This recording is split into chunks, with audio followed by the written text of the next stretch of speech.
This is Trophy Gold, Where the Wheat Grows Tall, Part 1. If you are watching this video and curious about either Trophy Gold or Where the Wheat Grows Tall, Trophy Gold can be pre-ordered. The hardcover edition will have a link in the show notes, and Where the Wheat Grows Tall is available in all sorts of fine places. We will put at least one of them in the show notes for you. I want to start by having all of us introduce ourselves. I'll begin and just say my name is Jason. I use he, him pronouns. They is also fine. I am the publisher of Trophy Gold. That is my sort of connection to the game. I'm also the co-host of a podcast called Fear of a Black Dragon, where we do analysis of adventure modules. And so I'm running this because I love Trophy Gold, but also because I want to play Where the Wheat Grows Tall in order to cover it on my show. When I call on you, just tell me your name, pronouns, and anything else you'd like for us to know about you.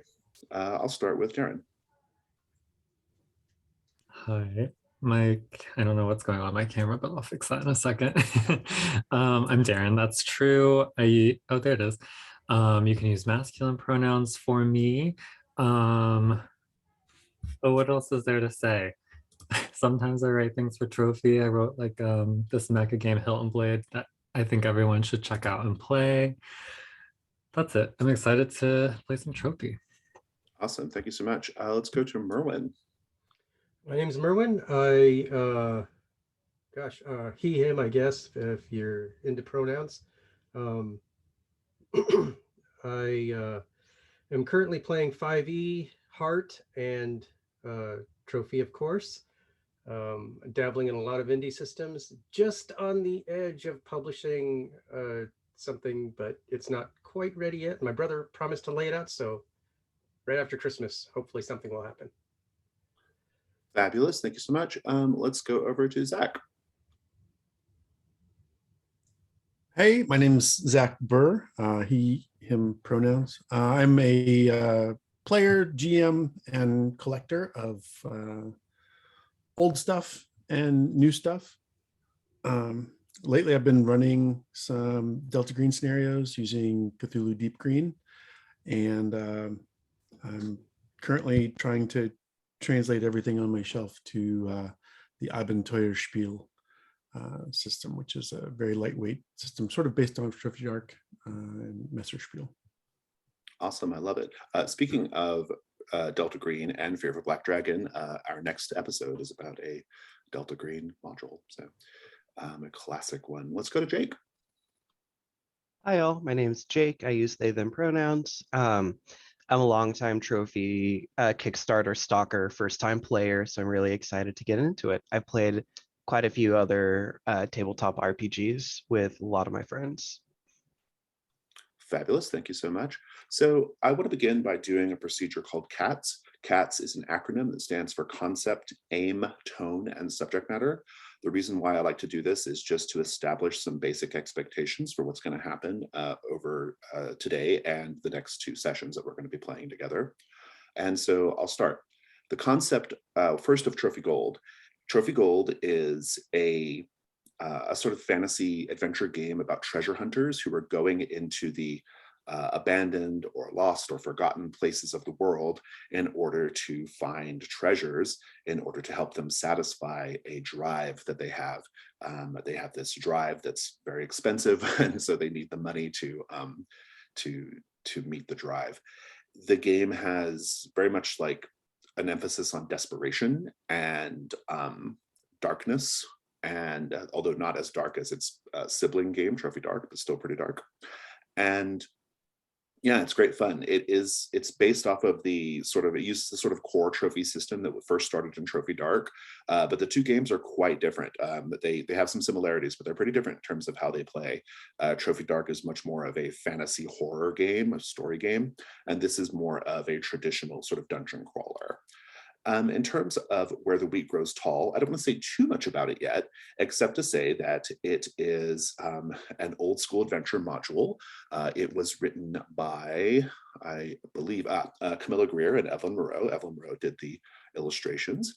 And I will just say that it's a module that deals with sort of like folk horror themes, as well as sort of like fae and like fairy realm themes.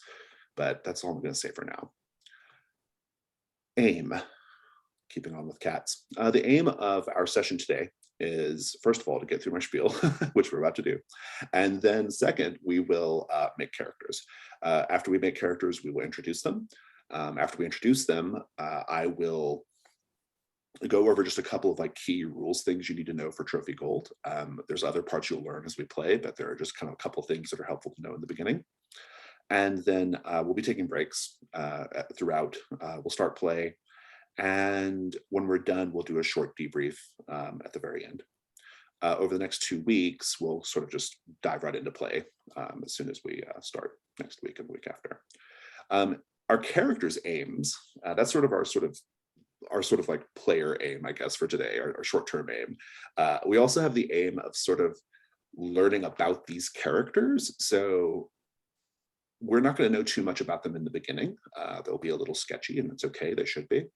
As we play, we will get to know them better because I will be posing questions to you to help sort of like draw that out of you and kind of learn more about the characters.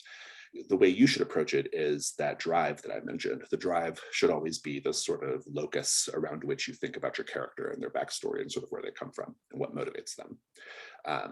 But it's okay if you're not like always like you're totally ready to answer a question. We can always like kind of hold off if you're not ready, or we can, you can always just give us the simplest answer. That's usually the best one. So that's kind of how that will go. And your characters, your specific in-fiction characters' aims are really straightforward. They're trying to find treasure. That's it. That's their main thing. They're trying to find, they're going to this place and trying to find treasure. Now, other things more interesting than that will happen, but that's their sort of short-term motivation. In terms of the game's tone, as I noted, the game is quite dark. This particular module has a pretty heavy emphasis on folk horror and fae tinged fantasy. So lots of deception, lots of ancient history, lots of surrealism. That's sort of the vibe of Where the Wheat Grows Tall. There's going to be plenty of space for levity and stuff like that, but we should always try to sort of circle back to the kind of like dark fairy tale sort of tone of this particular module whenever we can. In terms of subject matter, there's nothing in the module itself that I think is worth flagging. There's a little bit of animal harm because it is kind of a folk horror thing, and that's sort of par for the course, but we can always sort of veil that. We'll have 3 safety tools on the table, which we'll talk about in a moment. Well, let's just dive into it now, actually. The 3 safety tools are the open door policy, lines and veils, and the X card. Let's start with the open door policy. That one's very simple. You can leave for any reason. You don't have to explain yourself. You can just go for any reason at all. The X card is, in this context of the video call, if something happens in the story or the game that you find to be objectionable for some reason, and it's just kind of ruining your fun, you can say X card, or you can type it in the chat, and I will stop and we'll kind of figure out what we need to take out. It might be that I have to ask what specifically is being X carded, but I will almost never ask why is it being X carded. And the safety tool that I favor most is lines and veils. And lines are things that we are not going to have in the game, period. And veils are things that we're okay with being in the game, but we just prefer not to role play them or see them on screen too much. And so on the character keeper, there is a tab that says info/safety. I'm going to ask you all just to go in and mark your lines and veils. You also have an option for ask first, which is pretty straightforward. If you just kind of ask if you are, if it's a subject matter you want people to just kind of check in with you first about. I'm going to say mine now on the call, though, just to kind of give an example of how it works. For lines, I'm going to put sexual violence. I don't want any sexual violence in the story, so we're not going to have it. And so that'll be a line. I'm going to put torture behind a veil. I'm okay with torture being a thing that happens in the game. I just prefer not to role play torture. So whenever you get a chance, just mark lines and veils, and we'll maybe on the first break, be a good time to do it if you haven't done it already. And so that's cats. Are there any questions about any of that so far?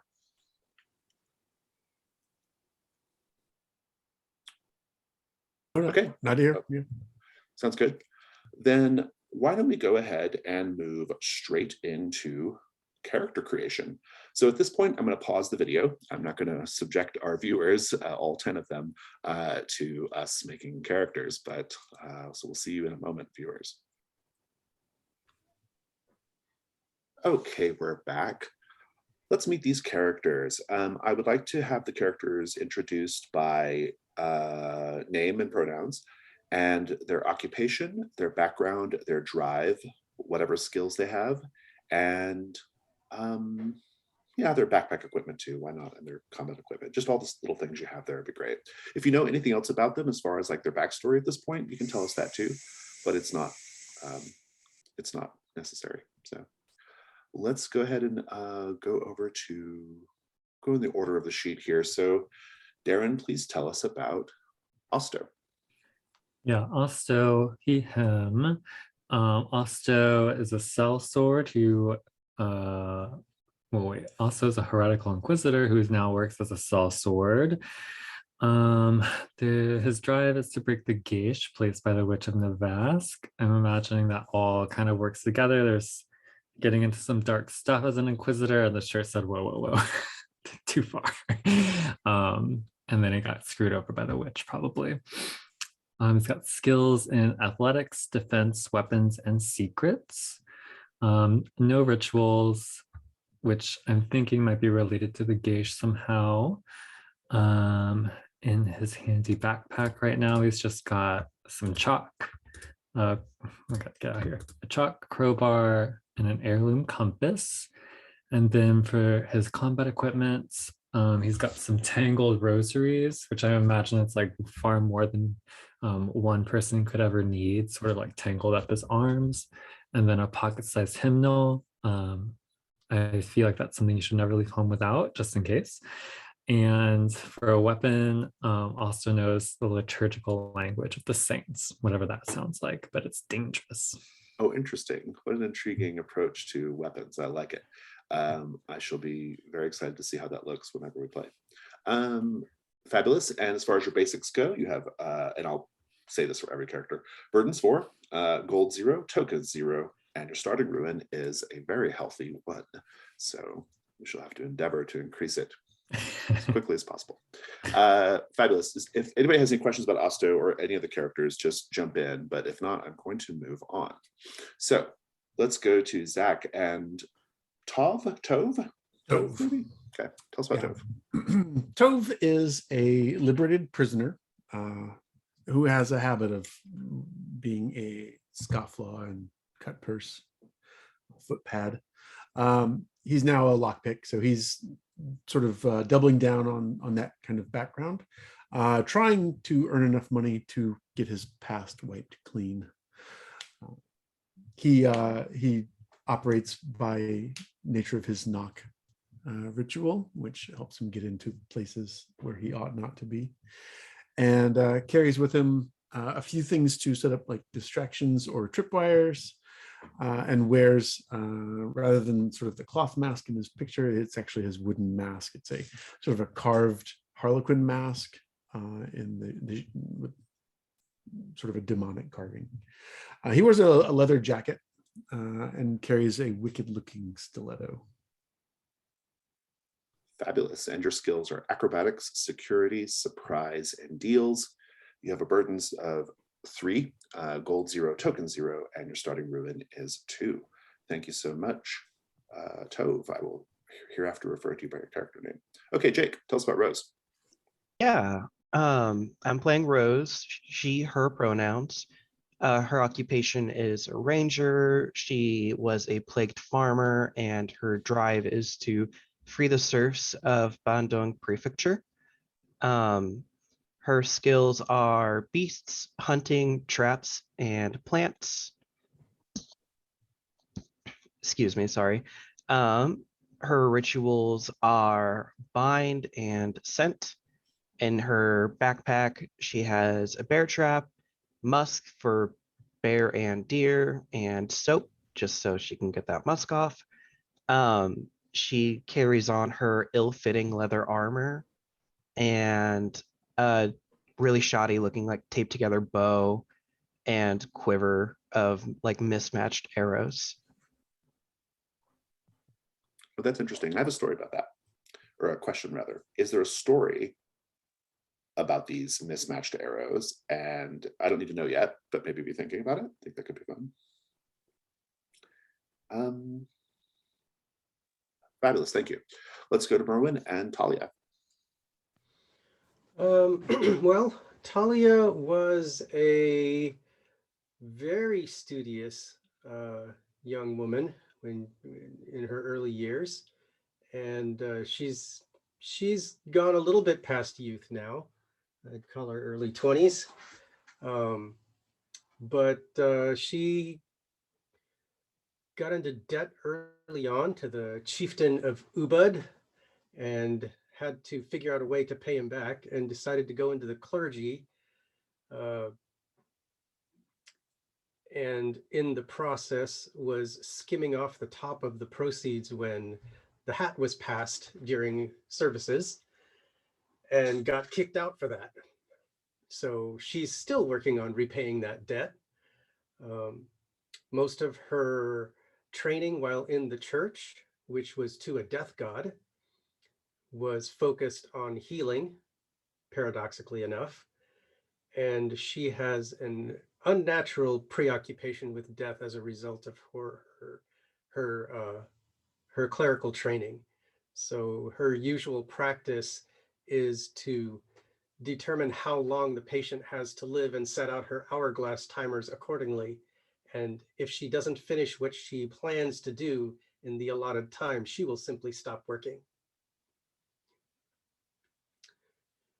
She has a mirror to check for whether people are still breathing, an our set of hourglass markers to time her work, a sewing kit with which to patch people together, and a surgical razor to cut away problems when they occur. Very good, very good. Okay, so now that we have met these 4 intrepid treasure hunters, as we play, we'll start to learn more about how you all know each other. I like to kind of do that as we play, and we'll get a little deeper into your drives and your backgrounds and things. But for now, I think we have a pretty good jumping off point. So I think I want to, at this point, go over a couple of specific rules things about Trophy Gold that I want you to be aware of before we start. The first is that this game is highly collaborative. So we're playing a module, and we're going to experience the module in its fullness over the course of the 3 sessions.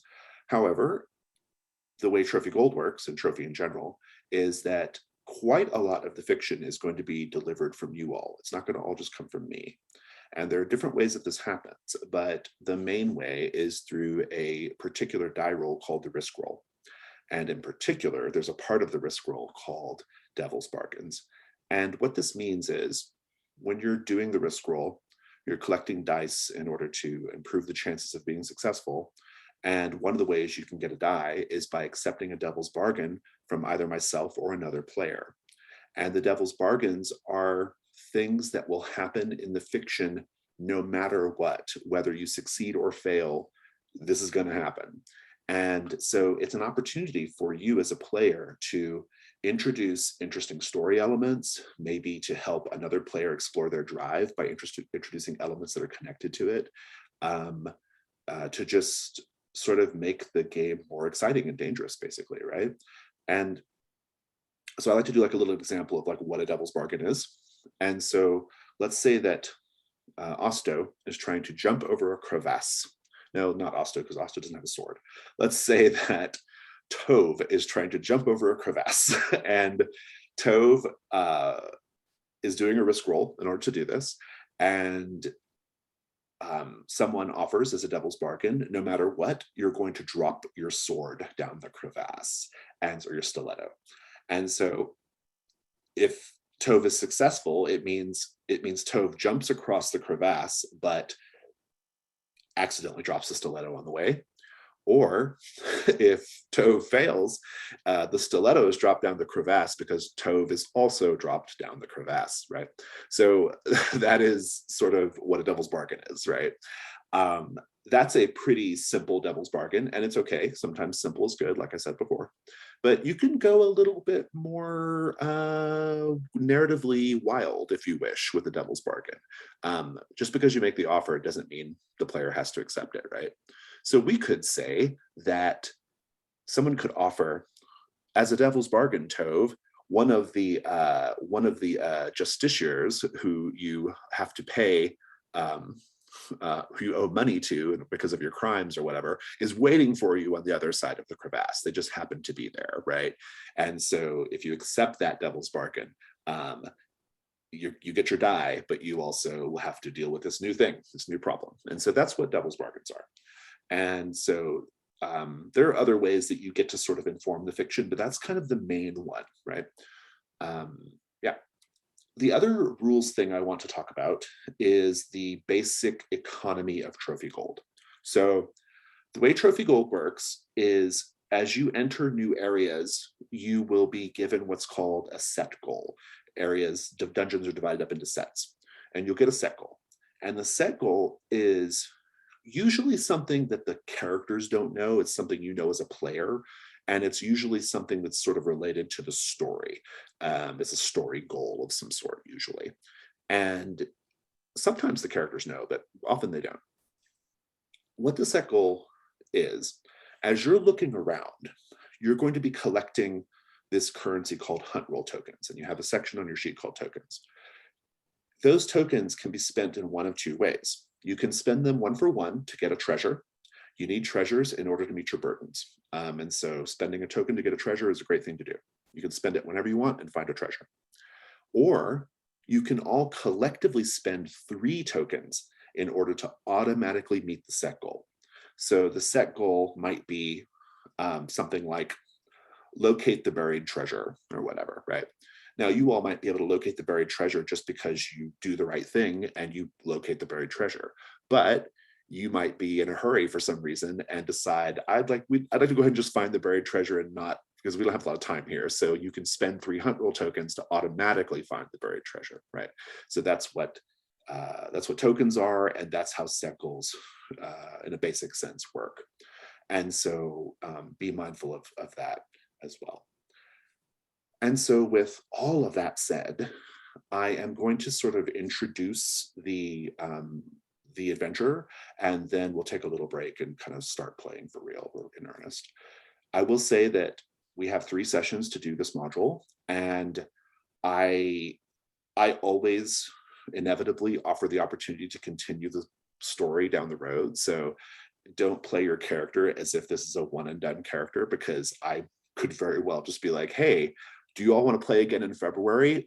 And we'll pick up these characters and play again in February, especially if we're having a good time and we're enjoying each other's company and stuff, right? So, so just be aware of that. Also, we're not going to start where the wheat grows tall until probably the end of today. I have a couple of kind of preliminary encounters to do first, just to sort of get you all used to each other and to the rules, and to just sort of settle into your character, right? And then we'll start where the wheat grows tall, kind of towards the end. So, but let's talk about what we're doing. Take a drink of water first.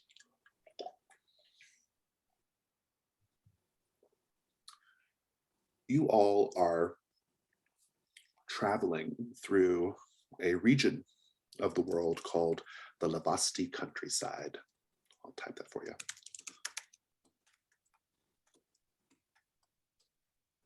The Lavasti countryside is mostly the breadbasket of the region, and it's noteworthy because it has lots of there are large landowners' estates, and they have this tradition of doing these very big, historically significant estate festivals. And so a lot of people come to the Lavasti countryside just to participate in the estate festivals. It's like a thing to do, you know. You all are not in the Lavasti countryside to drink mead and make merry. You are here because you have gotten your hands on a map. Now, this area, centuries ago, there was a great war. And people have been finding the leftovers and treasures of that war for a long, long time, ever since. And you've gotten your hands on a map, a soldier's map, of a treasure they hid during the war. You don't know what the treasure is. The map is not really specific about that, but you hear treasure and you go, right? You know that the map is on a farm, or it sort of depicts a field near a farm. That farm is called the Polotnikov farm.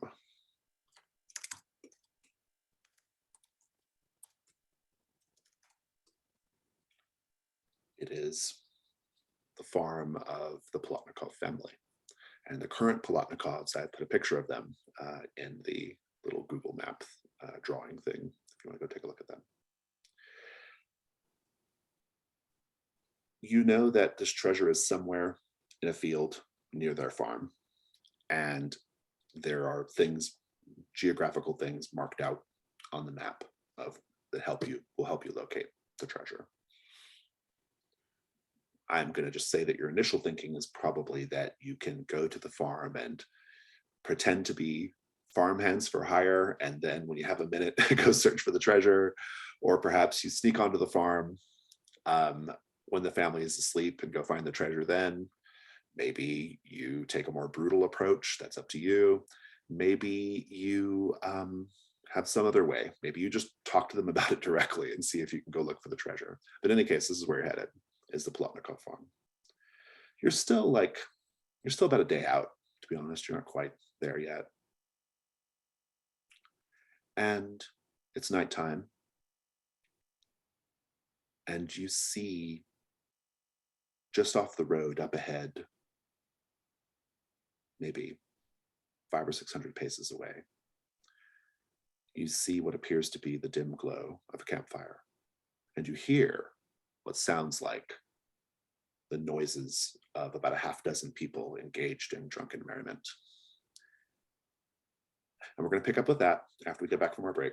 So let's take a 5-minute break and we'll begin. Okay, we're back. Now here's the thing. You have seen evidence of banditry on the road up to this point. In particular, you saw about a couple miles back an overturned carriage that had been picked clean, like a vulture might pick clean a carcass. And there was a log bisecting the road, obviously put there to make the carriage stop. Classic banditry. And the only sorts of people who would be out here in these numbers in the middle of the night. So brazenly, with their campfire for everyone to see, would be bandits. They must think that they control this bit of the road. This is a set, and we have a set goal. The set goal is locate the bandits' treasure stash. You can just locate it naturally, or you can collect tokens and spend the tokens to find them that way. You are far enough away to where these people will not be aware of you, and you can kind of take some actions fairly safely at this point. But I'm going to start with, I'm going to take a look at your skills and make a decision about who I think would probably be best to start with. Oh, it's almost certainly Rose. Rose, what do you do? The first thing Rose would want to do is get probably everyone's input. So she'd, as like, we kind of stop on the road, she'd turn to the rest of the party and like a hushed voice say, we need to find something here. I think maybe these people could have something valuable, but I don't know if it would be a good idea to just attack them outright. We seem like we're outnumbered. I might be able to like scout around if anyone's interested, but I don't feel comfortable doing anything like that without someone's support. And I'll just note, out of character, you're totally free to just go around and not deal with them at all. But you know, that's no fun. Or it could be. I don't know. We'll see. But continue. Sorry. Yeah, that's pretty much it. Just put the ball in someone else's court. My God, Rose, have some confidence. Well, a bow is a lot different than a pitchfork, so you can imagine my confidence isn't the highest right now. Those are just some bandits. Well, I think we should just go up and demand it. It's not theirs. Maybe we just claim that it's ours by our right.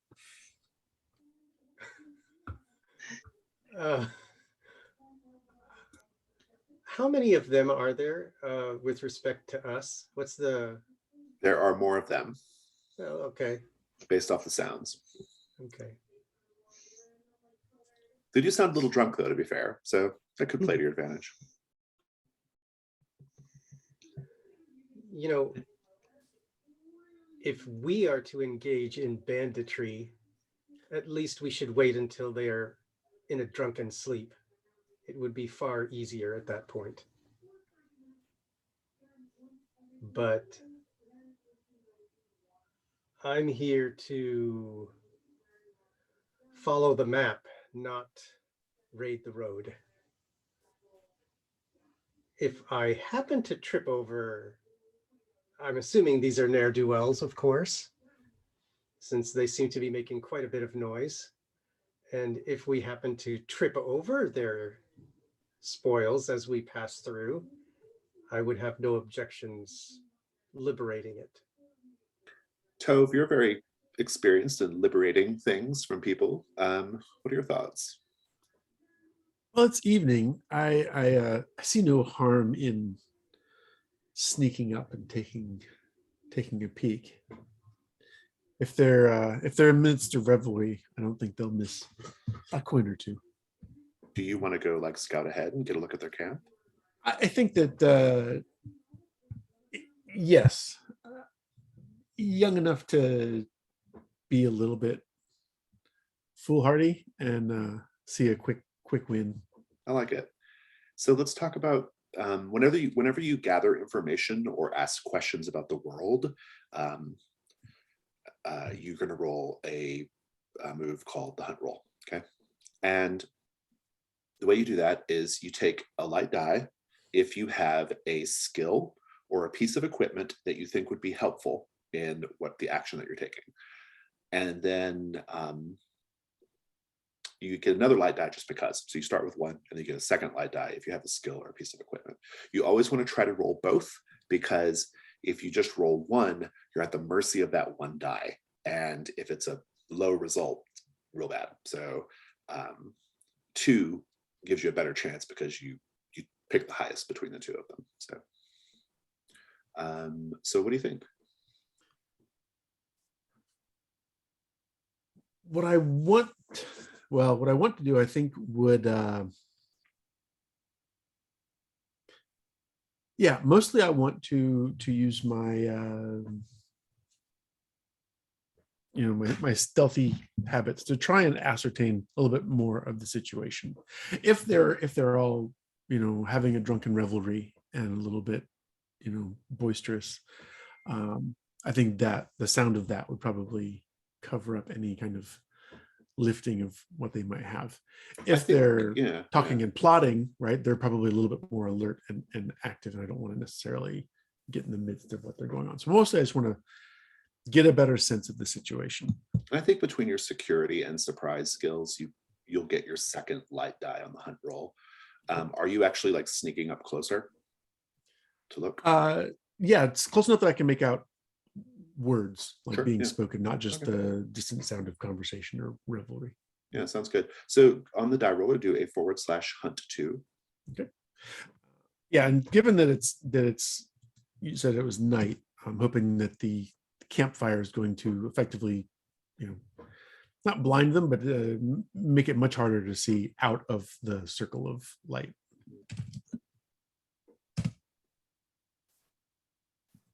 Okay, so you got a 4 and a 4. So 4 is our result. So a 4 or higher is a success. Well, not a success. Let's just read it. I haven't actually run this in ages, so let me get the. Okay, on a 4 or 5, you take 1 hunt token, but you encounter something terrible. Now, what you learn is up to me. Even if you fail, I can have you. Or if you get like a 1, I can still tell you things. The only thing that's guaranteed on the hunt roll is if you get a hunt roll token, basically, and you do.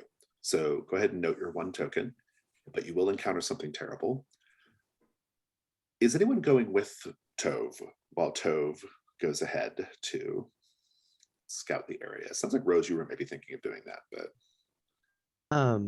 Yeah, I was gonna say Rose would probably follow Bear Trap in tow just in case. Good, yeah. She needs to help cover Tove's escape from a drunken bandit or 2. I like that very much.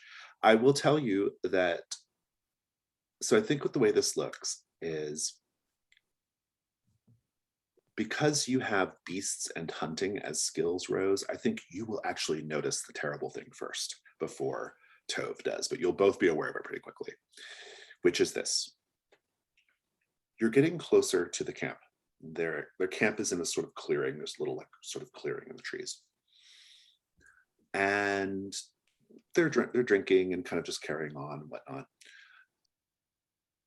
But you can see that on the opposite side of their camp from where you are, there is definitely something creeping about in the brush.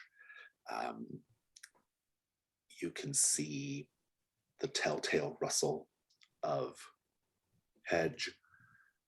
You might even be able to notice that something is knocking bits of bark from the high up branches down to the ground.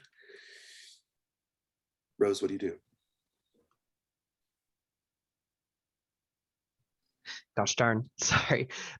She definitely like hand on Tove's back to try to like stop him and point out the creature quietly. I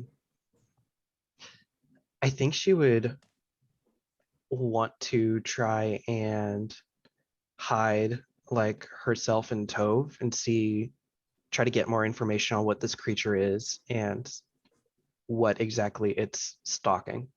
I like that very much. Do a hunt roll. You'll get 2 dice because of your beasts and hunting skills. So do hunt 2.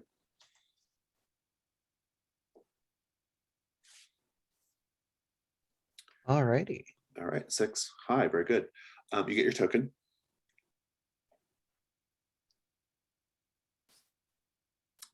What are you actually doing? What are the actions you're taking?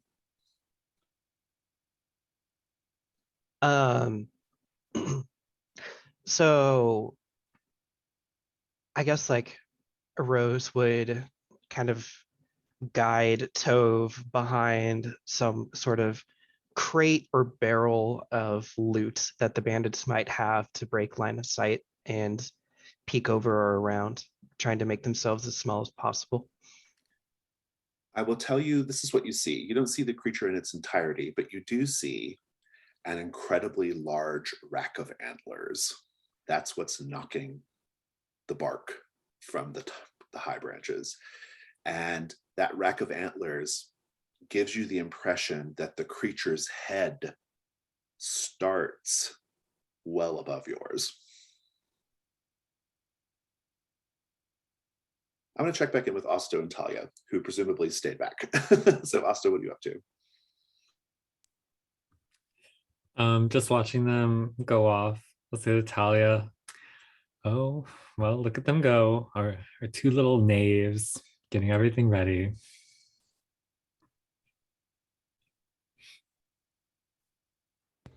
I'm not so sure I approve of our tactics in this case, but I'm going to cinch up my gear for the eventuality that I may need to run. whether it's into the fray or away from it. But I'm checking my gear at the moment.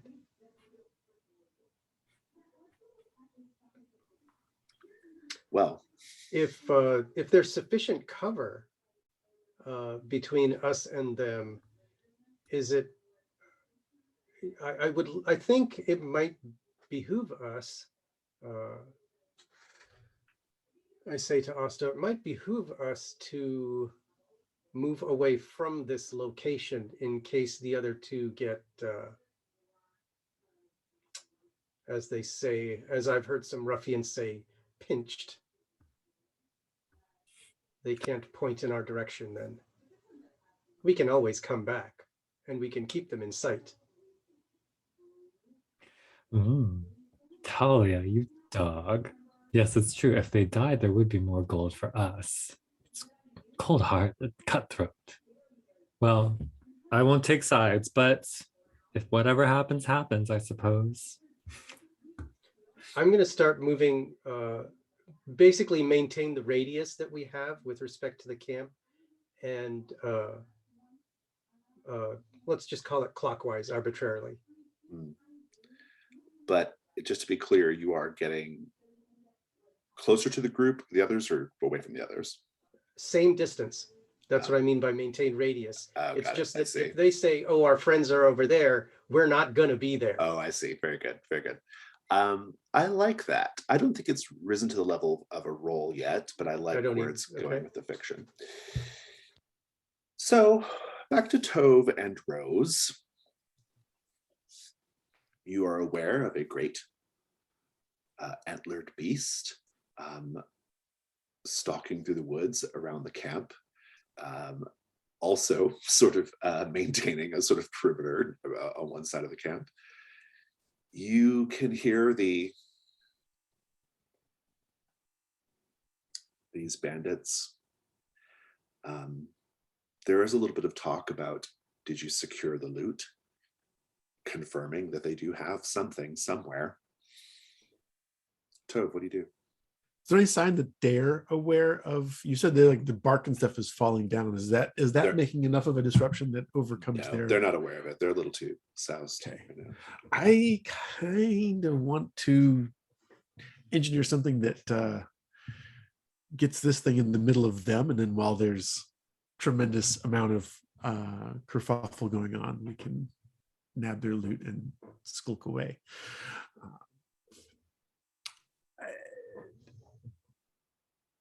So is the plan to wait to see what the beast does? Well, I kind of want to incite the beast, but toward them, toward the bandits. That's definitely a risk roll. So let's talk about the risk roll. If you want to follow along, there's a little reference tab. It says, this is in the middle column near the bottom, when attempting a risky task, declare what you hope will happen, and everyone else gets to say, out of character, what we think could go wrong. And so what specifically you're going to do to try to get the beast to descend upon them?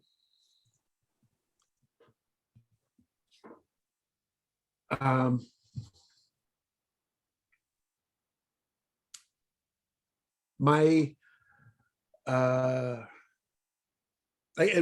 had early on an idea that I would like set up my wind chime and tie it to some of my twine, and then go to the opposite end of the clearing, and then like jingle, jingle, jingle, and then while they're investigating that, like grab it and run. But then I'd probably lose my wind chime. But I'm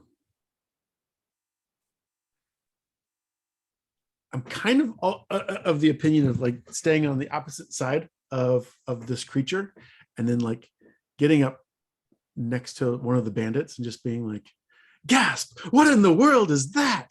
And then while either then inciting the thing while they all react to it, and then sort of like slinking back into the. It's incredibly dangerous, but I like it. It sounds incredibly dangerous. I do like it. Okay, good. So we've established sort of what you're trying to accomplish. Everyone else now, out of character, gets to say what could go wrong if this plan fails. I will start with Darren. What could happen here? I think you just become like the bandit's prisoner or whatever, like, bind your arms for it. I think that you could maybe draw the creature to you instead of the bandits, I think, which would be a problem. Any other thoughts?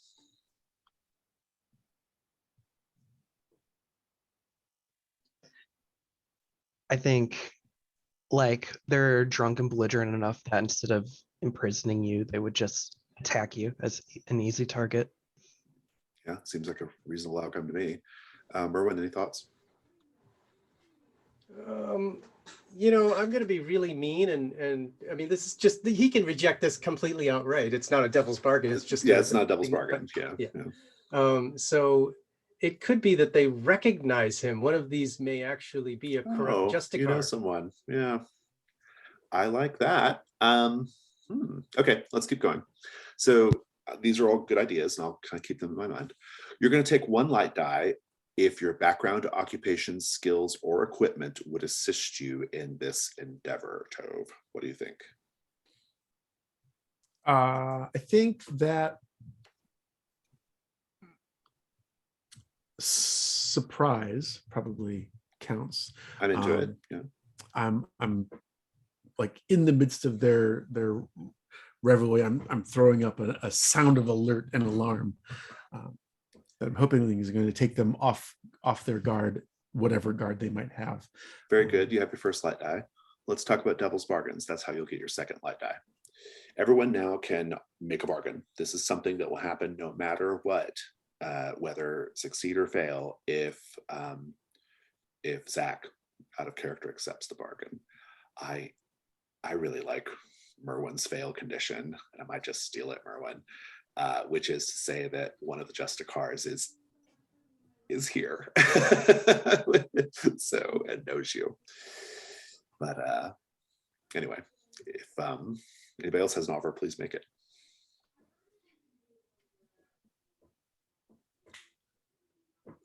I don't know if you want to take this one as the GM, but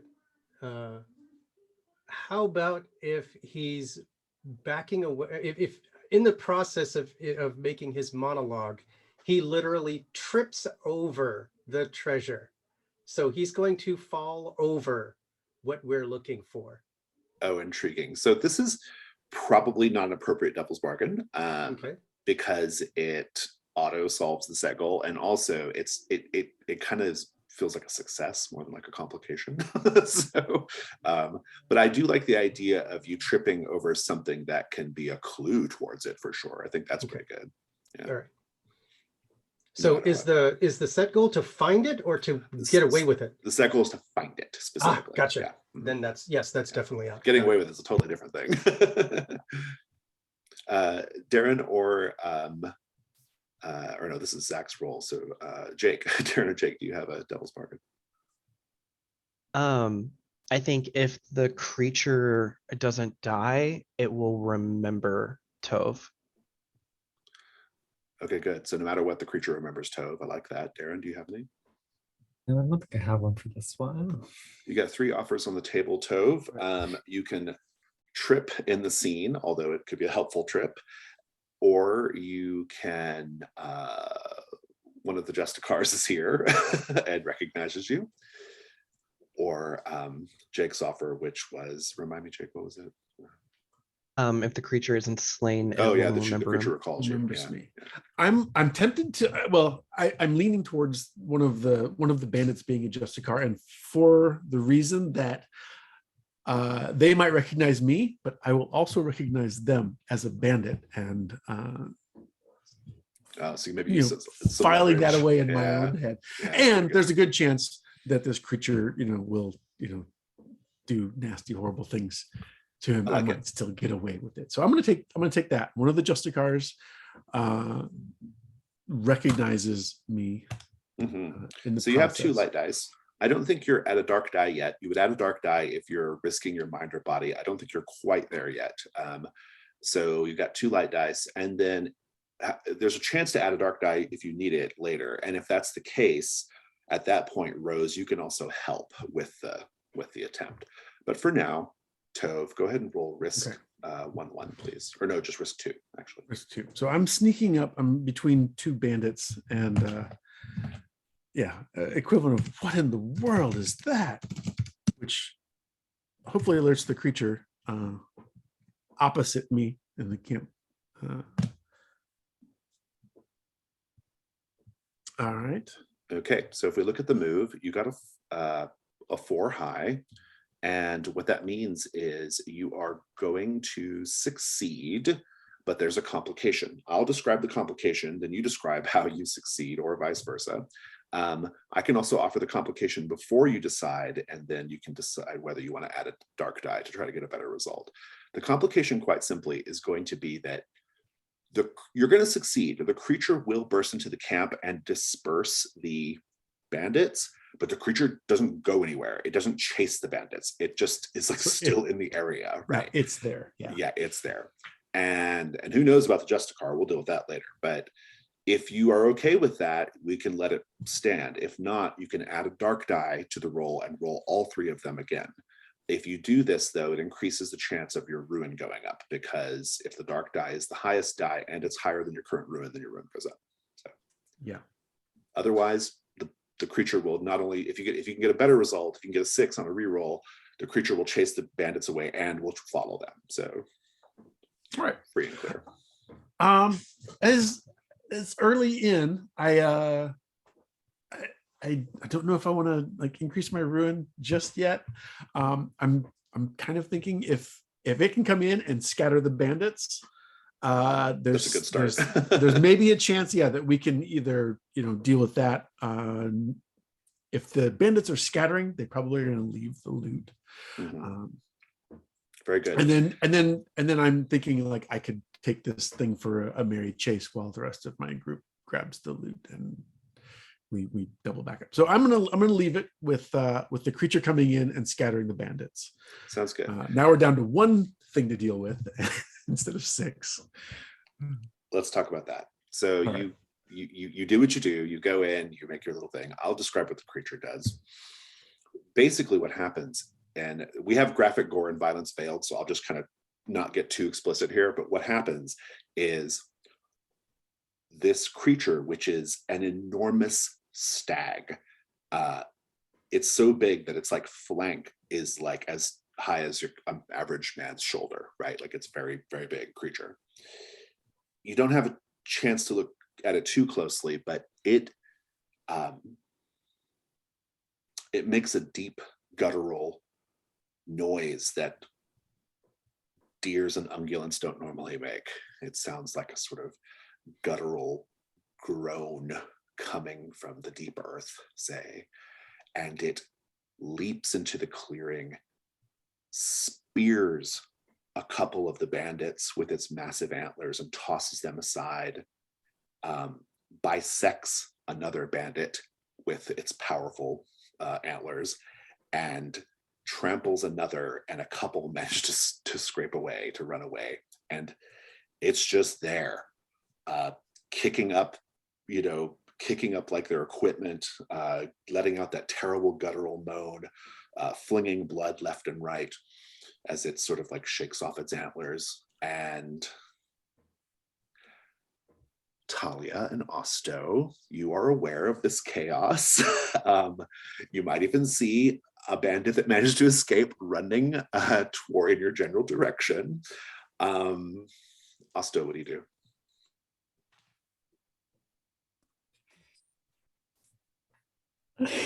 I don't know.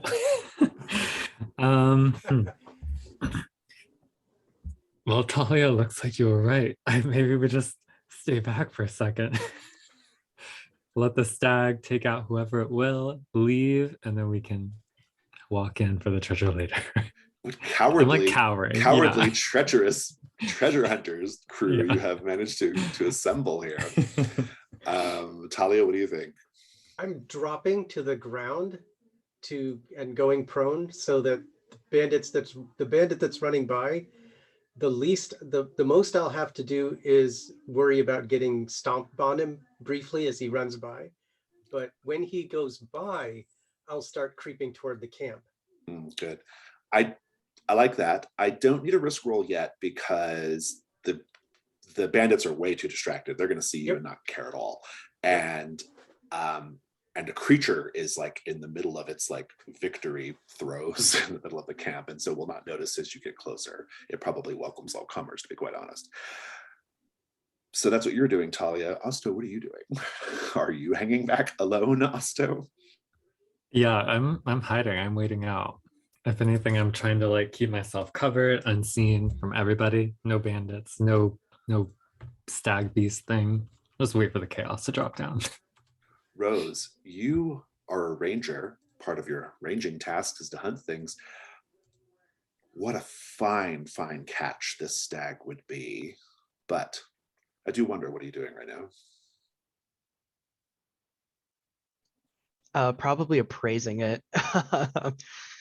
Like the antlers are probably worth this much for how much bone they have. The antlers are worth an incredible, to the right buyer, 3 gold. That's a huge amount of money in this game.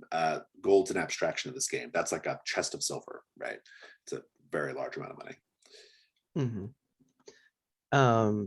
So she's definitely fighting with wanting to hunt this thing or not.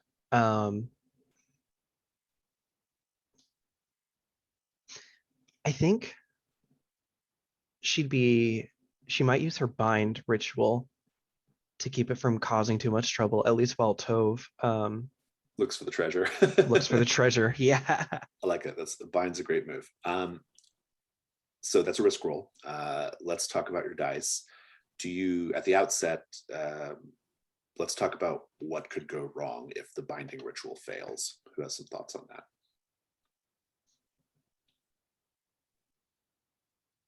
I think it's bound to you instead of like a place. Very intriguing. Well, I like it. I will interpret as I wish, if I go with that one. Merwin or Zach, any thoughts? Is this the what could go wrong, or is this the devil's bargain? This is the what could go wrong.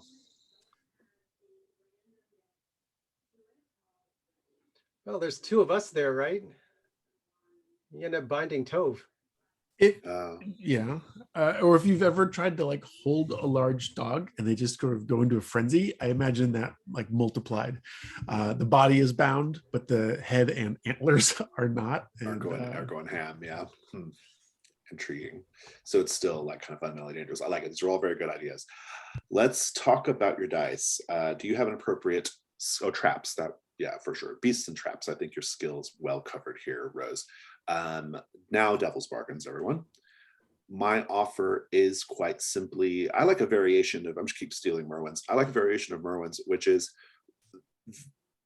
the creature is bound to you, but not physically. No matter what, it's bound to you in some spiritual sense. Oh, that wasn't me. Or whoever That said that. was Was that Darren who said that? Yeah. Okay, well, I'm stealing yours this time, Darren. Although I'm putting a spin on it. No matter what, it's spiritually bound to you.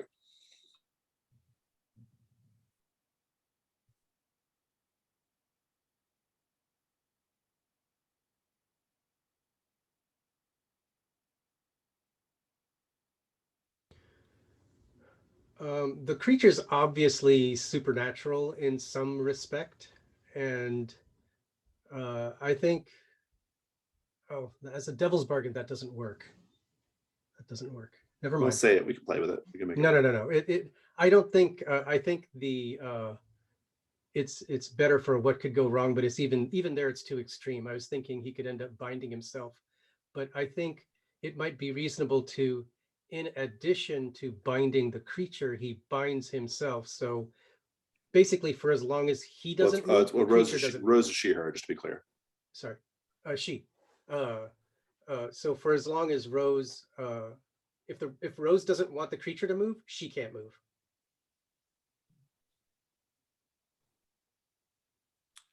Interesting.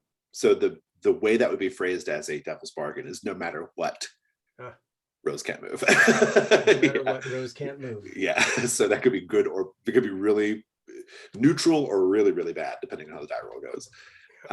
Zach, any offers?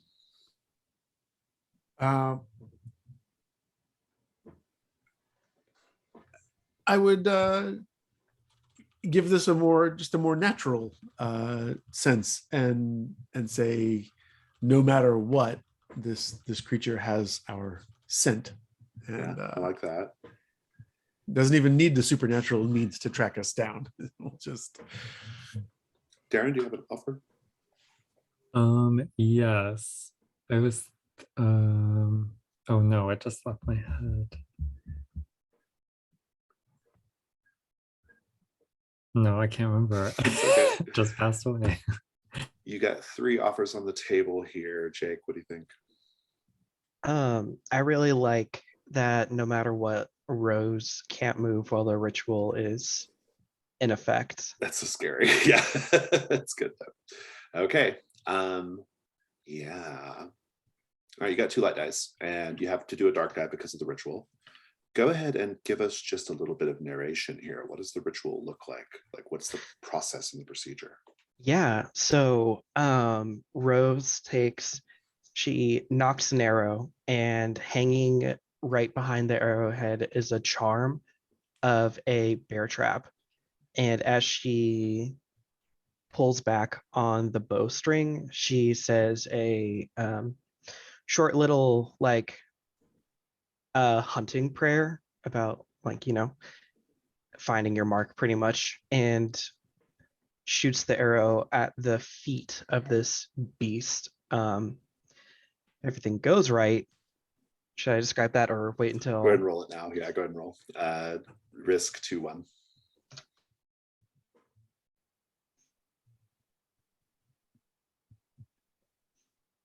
And what was your high die? Oh, sorry. It was my white die. It 5 is a white? 5. Okay, so I'll tell you what the complication is. The complication is going to be that the binding works. It just doesn't work very long. You all are going to have to work really fast to find the treasure before the thing is free. If you're okay with that, we'll let it ride. Otherwise, you can add another dark die and roll again. I'm cool with that. Also, I will say that Tove, you have because there's a dark die on this roll, you can help as well. So I'll read the help to you just so we all know how that works. That's a fairly new addition to the game.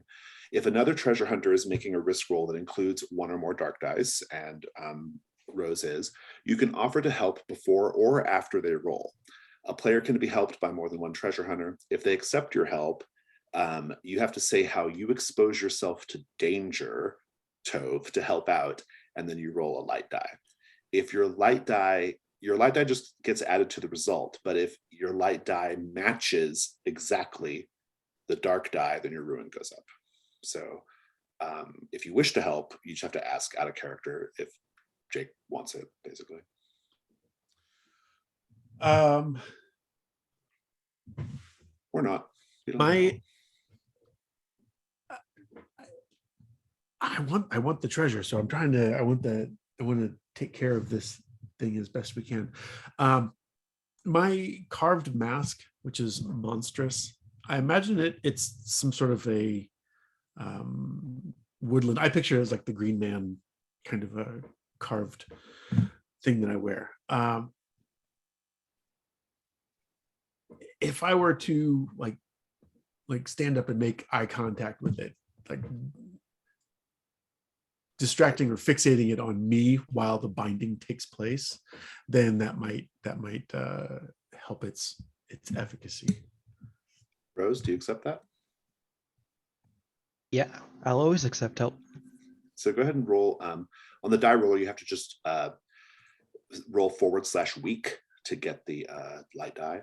You do have to tell me how you're exposed. Is it because you're just like facing down the creature? Yeah, I'm now in the center of, or in the circle of light, and I like it.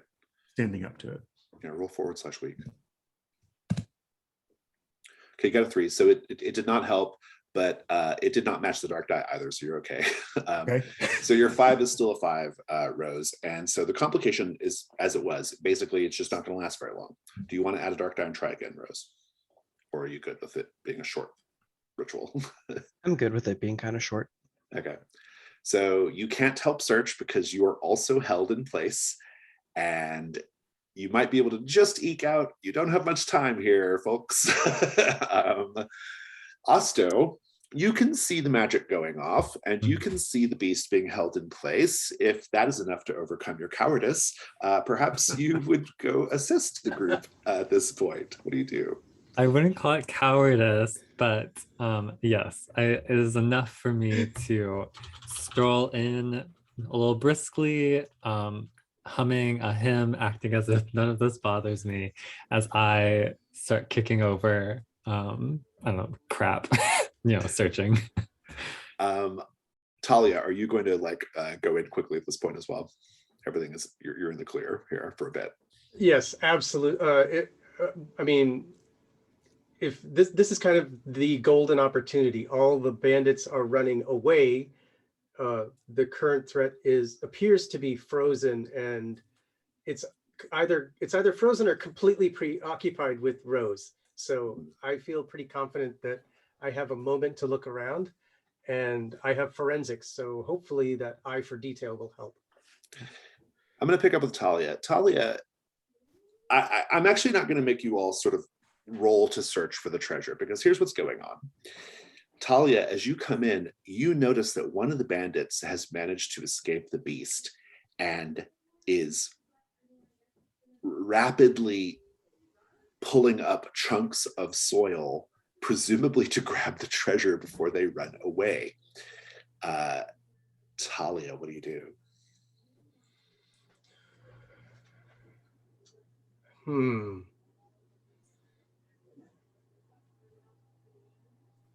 And I will mention here that time is of the essence. Yes.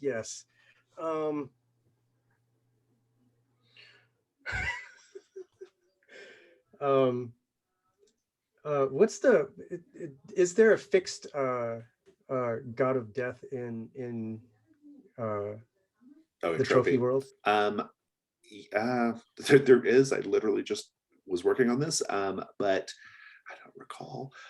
We'll just say that you can make up something. It's fine.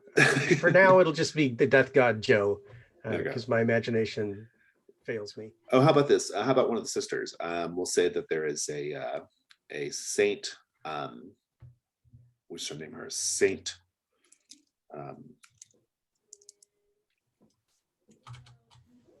Venera, the patron saint of death and dying. So, what do you do? I'm going to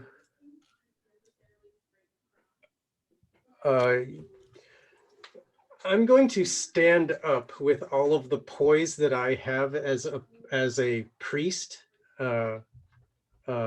associated with this Saint Venera, and I'm going to intone in my best voice.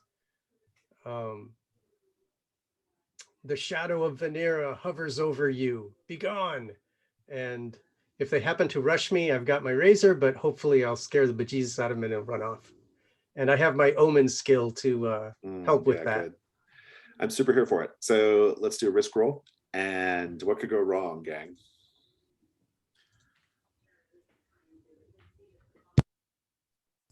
I mean, the simplest is if he doesn't care about Saint Venera. Yeah.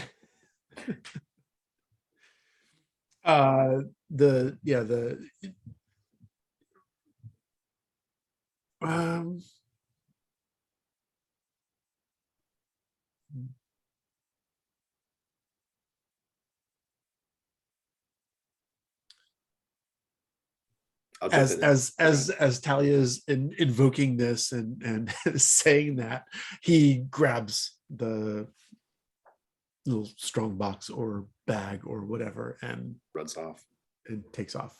I'm going to say that it's that, but also they spin around and just shank you. So, any additions, Jake? Or you good? I'm gonna kind of say like it works a little too well, and whatever like key is used to like lock the strong box or whatever or chest is taken with the bandit, as he's just so fearful of so you have the invoking chest, this wrath. but not the thing. Yeah, that's good. All right, so these are great ideas. Let's talk about your dice. You've already got one light die as you've described your skills. Devil's bargains. I'll still Jake's this time and say that no matter what, you do not have access to the key.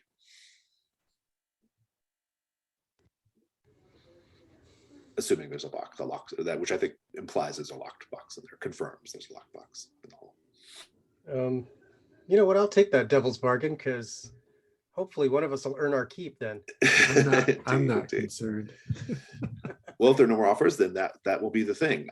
Go ahead and roll. Oh, I'm sorry. I should have given other people a chance to pipe up. Sounds like everyone's kind of cool with it, unless anybody has. Okay, okay. I have an idea. Okay. Oh, okay. I was gonna offer that the saint is not very pleased with you invoking their name. Oh, that's Oh, good. how? It's a much more narratively interesting one, but it's up to you.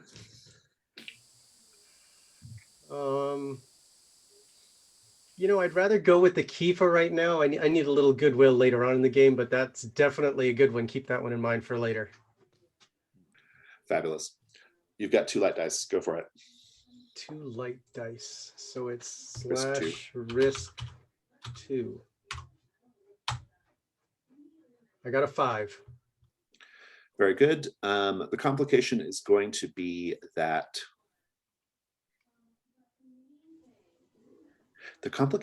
this is, I know where the Justicar is in the scene, but I don't think I want to make it this person.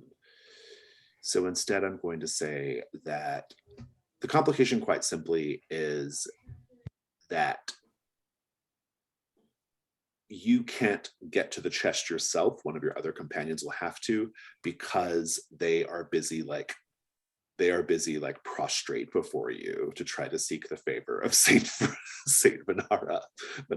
So if you're okay with that, you can let it stand, but otherwise you can add a dark die and try again. No, I'm totally cool. Very good. So give us your little speech again there, Talia. What's Okay. going on? All right. Talia has crept up to the edge of the camp, and this guy's frantically digging and hits the box that they've buried in the ground. And she stands up when that metal thunk is heard, and she says, "Begone, foul cretin! The shadow of Saint the shadow Venera. of Saint Venera hovers over you." And she puts on her best doom and gloom voice for it. And he looks up, and she's haloed in the light from the fire that's blocked by his nimbus, so he can't actually see her face, just this everything around her. And he's like cowering and drops to his knees, face down on the ground, and he's scrabbling away from the fire. But he happens to have the key on him, but he's moving as fast as he can. I love it. That's great. Rose, you are frozen in place. The great stag is frozen in place. You're getting a good look at it. The antlers are actually carved with sigils, which are rubbed with gold powder, although they're quite soaked in gore at the moment, but what you can see of them anyway. And the stag whispers something to you, a secret about the farm you're going to. I don't need to know what it is, but I would like for you to make a note on your sheet that at some point you can invoke this secret to get an extra die, so on a hunt roll or something. But at that time, you'll have to tell us what the secret is. So.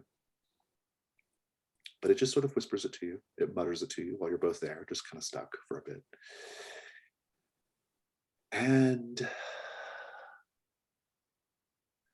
so, Osto, you're coming upon the camp while all this is going on. You kind of are seeing out the corner of your eye, you see Talia carrying on with this bandit. You see Rose staring down the beast. Tove is also there, but the beast is not paying attention to Tove. And you are casually sauntering into the camp, and you will see one of the bandits that has been gored by one of the horns is crawling, like trying to crawl away. He's still alive. And he looks up at you, and I want to. Do you still wear the robes of an inquisitor, even though you are a heretical one? Oh, that's a good question. Maybe do there's like, do you look as you do in your picture? no. I don't want to go that direct with it. I think there's like a sash or something, that they would wear that I still keep on, but otherwise it's pretty plain traveling gear. But there's this icon, right? He looks up at you and he says, you bear the signs of an inquisitorial order. I am a Justicar in service to the king. I was here infiltrating this group. You are bound to help me by your oath. We are bound to help each other. What do? Yeah, I'll lean down. I'll like kneel down and say, "Oh, well, let me help you pass on then." And I'll just speak a certain liturgical word and Kill him. yeah. How does it kill him? Ah. What does the word do? What does the word do? Bearing in mind our veil on gore, but yeah. Yeah. I like it to be something more like spiritual and metaphysical anyway, just a little bit of soul death. I think maybe it does something. I think what it looks like when I say this word or this phrase, they're just a good visual for us to like do something than just hearing words. But there's like this thin wisp of dark smoke that peels out of my mouth, and then I think there's like a brightness in this Justiciar's eyes that then gets too bright and then like goes out. And I think it's just like white eyes, completely white, no pupil or anything. And then limp body. Tove, you see this happen. What do you think about Osto snuffing out the life of one of the Justicars? I gotta tell you, it's a weight off. I feel like there are others who can wipe my slate clean, and Very one good. fewer to deal with. Not a lot of time here. Talia, you can, someone, Tove, you can grab the chest because Talia is busy dealing with this supplicant. And Rose, the magic is just about to wear off. As long as you all do not dawdle, you can get away safely. But if you want to do something else, then you might have to deal with the deer again. So what do we think? No. I want to grab it and run. I didn't take note of its antlers, so I don't see anything of profit there. You are running. Everyone's grabbing and running. Talia, what do you do with your supplicant? I think when I end up between him and the fire to where I truly have the halo, I'm going, as he bows, the next time he bows his head down, I'm going to slink out of his sight so that it appears that I've simply vanished. And call it a day, as it were. I don't want to engage him directly. Rose, you are the last to leave the scene because you have to hold the creature in place as long as you're able. Just give us you sort of leaving or escaping right now. What does it look like? Yeah. So I imagine the spell looked a lot like vines and such have tangled up the creature's like legs, hind, flank and everything, and likewise up Rose as well. So they're just kind of like staring at each other. they eventually like wither and die. And in a moment, Rose just sort of like almost like she was disassociating, waiting for so long, snaps back to reality, sees everyone's gone, like quick bow, and then like runs off as fast as she can. Very good. Once you get a little bit of ways, you can address the chest. Tove, you have the knock ritual. I don't need a die roll, but I do want to know what the magic looks like when you get the chest open. Yeah, I'm a lock whisperer, so I need to have like physical proximity to the thing I want to unlock, and I basically engage in a brief conversation with it. Wouldn't you much rather be in your natural state of unlockedness? And it's like, oh yeah, I think that would be great. And yeah, mostly it's just it agrees and opens. yeah, I think I would rather be so much less pent up. Very good. The chest contains a quantity of silver and a few pieces of jewelry and jewels, equivalent to 5 gold total. The way you will all mark that is you'll just put however much you're keeping in your little gold tracker up at the top of your sheet. There is an extra here, so you all can decide who gets to keep the extra bit, but however you wish, in whatever way you see fit. Well, I'm going to advocate that Rose gets the extra one. Agreed. She put herself in a little bit more harm's way by being similarly bound to the spot. As a player, I support that. As a character, I think I should get it. Just to be clear.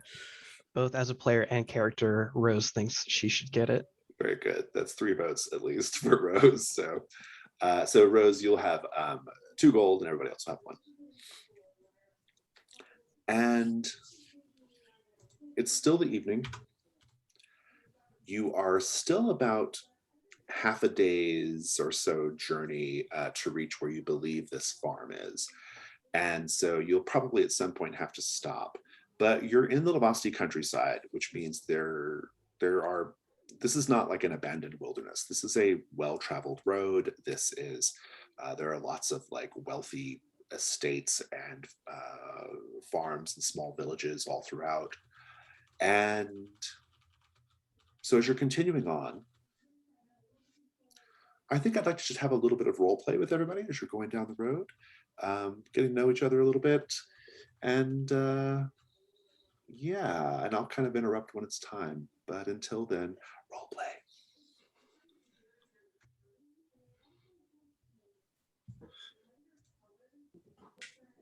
You didn't help that bastard, did you, Asta? Did anybody see him crawl away? Presumably, I also recognized the Gistican when you recognized me. Yeah. Well, I helped him move on from this world. Little known fact, as inquisitors, we do more than just find the criminals. A lot of times we have to support the lay clergy out in the field, as it were. So it was his time. Holly just rolls her eyes. Yeah, probably had never had an inquisitor actually do that. It's such a bald-faced lie. I am fascinated with that creature. Does anyone know what it was? It was expensive. Just Expensive? the antlers alone could have been worth 3 gold. Yeah, and to be clear, your characters don't have a concept of 1, 2, or 3 gold. You just would say a chest of silver, right? Yeah. Its antlers alone would have been worth at least a chest of silver, if not some more precious stones. I'm not for the right concerned buyer. about that sort of thing. Well, to be clear, I am, but with respect to this particular creature, I'm more interested in its seemingly divine power. Divinely capable of clearing out a bunch of bandits. It certainly sounded like no woodland creature I've ever heard.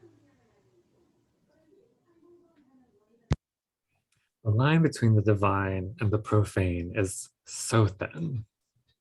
I won't pick a side as far as that creature goes. I will just simply pray that it was of the natural world.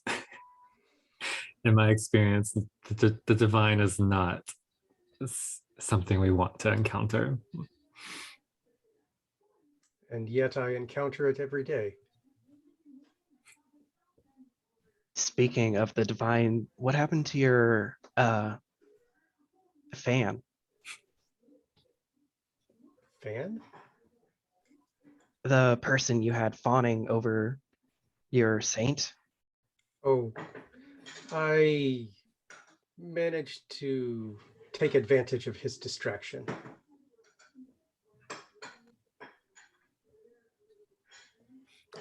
You're lucky the saint didn't take notice, Talia. You should know how dangerous that is. Just because his shadow lies over everyone. I never lied. It's just a matter of how deep the shadow is. Most of us don't look so directly into the shadow, though. Doesn't matter whether you look at it or not, it's there. Thank you with Tell that. me more about this Shadow Saint. I spend most of my time in the shadow if I can.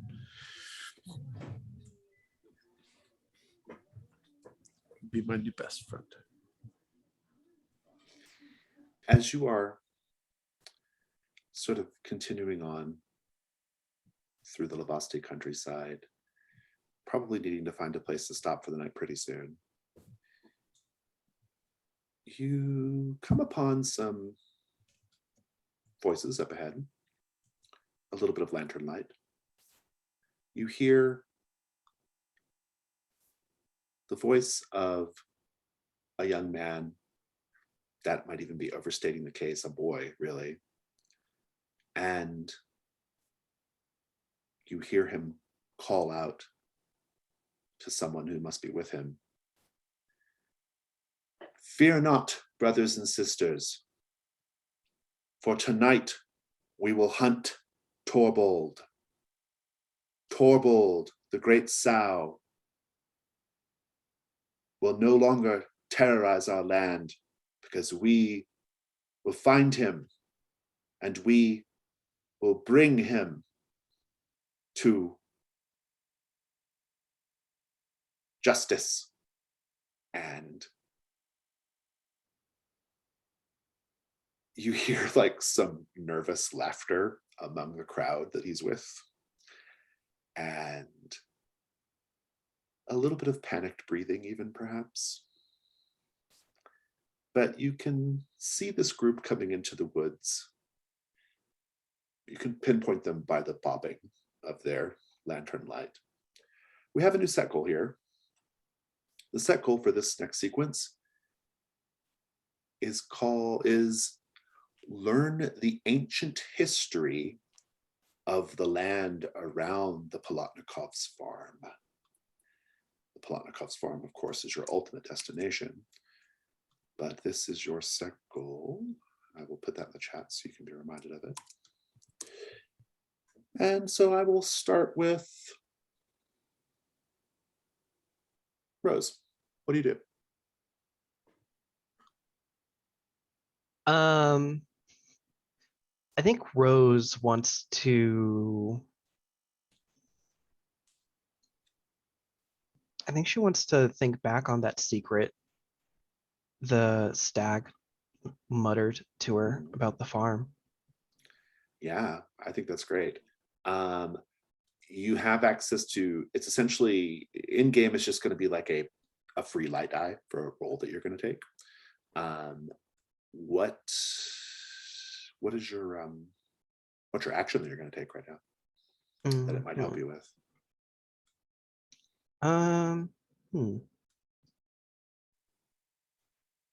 It's not totally clear who these kids are. They do seem young, just based off the sounds of their voices.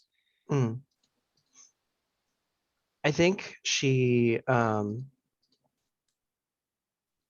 don't know. I want to dredge up like a familiarity with like hunting and hunting parties, like whether they are like like a difference between like an organized like mob of Yeah. people like hunting down like a monster, or a group of people like scavenging and like hunting for food and survival? You'll get your 2 dice on your light dice for the hunt roll because of your hunting skills. You don't need the secret yet. But you got your 2 light dice on the hunt roll. Go ahead and do a hunt 2 since you're asking questions about the world. That is a 4. You get your token. Go ahead and note your token, but you also encounter something terrible. The terrible is pretty much just wrapped up in the answer here, which is you can tell by their youth and by the almost like formal and ritualistic stilted speech that the young man is giving, that this is not a real hunt, that this is some kind of tradition, or a folk tradition, or some kind of ritual, or yeah, it's just some kind of community activity of some sort. There's not really a hunt going on. I will tell you though, they spoke of the great Torbold, a pig of some sort, and you do hear in the brush the snorting and snuffling of pig sounds somewhere on another part of the forest, but you hear them. So with that information, what do you do? Well, hold that thought. Let's take a 5-minute break. We'll come back. Just a quick question. Go ahead. Real pig or humans sounding like a pig? Well, we'll talk about that when we Get get into back. that. Okay. Yeah. We're back. Talia, you had asked if the sounds, the snuffling and snorting pig sounds that are a little deeper in the woods, if they are actually pigs or if they are people pretending to be pigs. I think that's a fabulous question, and it will trigger a hunt roll. Do you have a piece of equipment or a skill that would help you with it?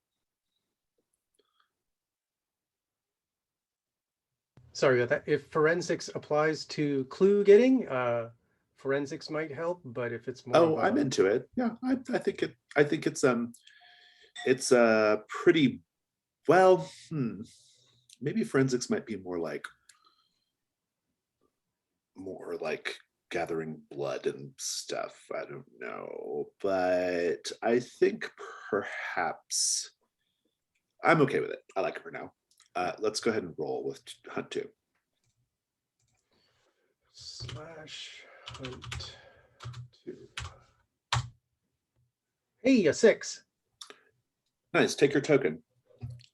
I'll just answer your question. It's people. Okay. It is people, probably like adults from wherever these kids are from, pretending to be pigs, right? It's part of the ceremony. And so, Rose, you know a lot. Talia, you've figured some stuff out. This is probably not a dangerous situation. It's just you've just wandered into the middle of these people's celebration or ceremony of some sort. Tove, what do you do? I don't know whether to be, humorously found a pig over here, or just like ask them like, what are you doing? A little late at night to be playing the pig, isn't it? Talking to the adults. I say, if you go find one of the adults, yeah. Yeah. I kind of like that as a thing to do. I was going to follow up with Rose too. Rose, once you realize kind of what's the deal is here, what do you do?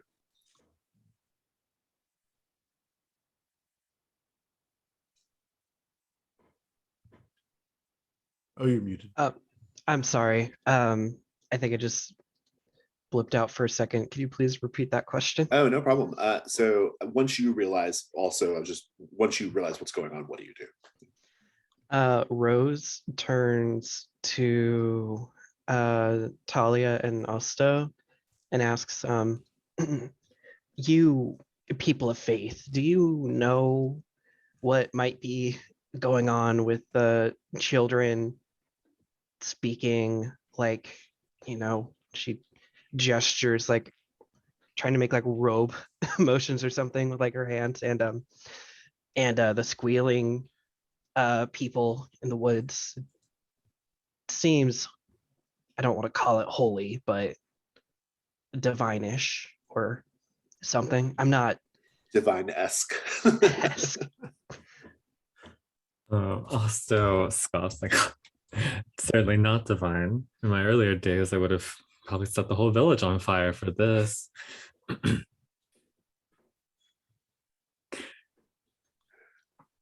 Well, there's an answer. Tove, you can walk up to one of the adults. They are wearing wooden pig masks, a little bit of an echo of your own wooden mask in a way. And they'll turn, and if you're not like trying to sneak up on them, they'll turn and say, Okay. Yeah, I didn't mean to interrupt the merrymaking. We don't want to stumble in the middle of something, but yeah, seems like a bit of evening reverie. It's a woman. She says, "Oh, just keep your voices down. We're going to scare the children." Oh, I'm up for that. And you see now she has a meat cleaver in her hands. I'm gonna. She says, "It's a berry concoction, not blood. Don't worry." And so she kind of gets back into her position to like scare the kids. And you all can see the kids now starting to come in, like kind of, they're very nervous looking. They're like, creeping, and their little leader has a lantern, right? And there's like maybe a dozen of them. And they're all like, they're varying ages, preteen to teen, and they have no equipment for hunting things in their hands. This is a purely theoretical hunt, and they are kind of moving through really, really nervously, and like, and they're like, "I think I heard something over there," and they're like, as they move their lantern over, and they are getting within range, Tove, of the woman that you're talking to, and she says, "Oh, here they come, here they come." And slip my mask down. oh, very good, yeah. When the kids get close enough, she jumps out and she starts making these like terrible squealing sounds. She does a really good impression of a boar, right? Like kind of like squealing wildly, and waving the cleaver around. What are you doing to sort of increase the terror here, Tove? Yeah, I start making like a deep, like boom kind of a sound as I like kind of lumber forward, joining in. I like it. And she's sort of like, she's doing her pig noises very like, she sort of like leaps out at them, and the kids lose their shit. They lose their shit. They drop the lantern, it smashes, and the underbrush is catching on fire, and they run. And so too much fun. Too much fun. Group, we have a little fire breaking out right now. As long as you all attend to it, it's fine. It's not going to get out of hand. And the woman takes her mask off, and she says, as she's sort of like using a blanket to put the fire out, right? And she says, "Oh, that was tremendous. Thank you. This is just the hunting of Torbold is just one of our little local annual celebrations. You should come, and the actual celebration portion will be starting pretty soon. You should come and have a drink." Well met. I would feeling a bit peckish myself. Yes. You get to participate in the ritual shaming of a hunting dog in order to please Torbold, if you wish. I've got some dogs that need some ritual shaming. This sounds great. And she says, "My name is Clea, by the way." Clea, I'm Tove. Tove. Right. Well, hello, everyone. She kind of waves to you all. You're all welcome to enjoy to enjoy mead and all sorts of tremendous non-pork delicacies at our celebration. And do participate in the ritual shaming of the local hound if you wish. He's been a very, very bad dog. Torvald loves it when we humiliate him sufficiently. And she goes down, and you can see now that there's a little village kind of nearby. What do you all do? Head into the village with her, follow her in. Mhm. This is one of the legendary Lavasti estate festivals, the hunting of Torvald.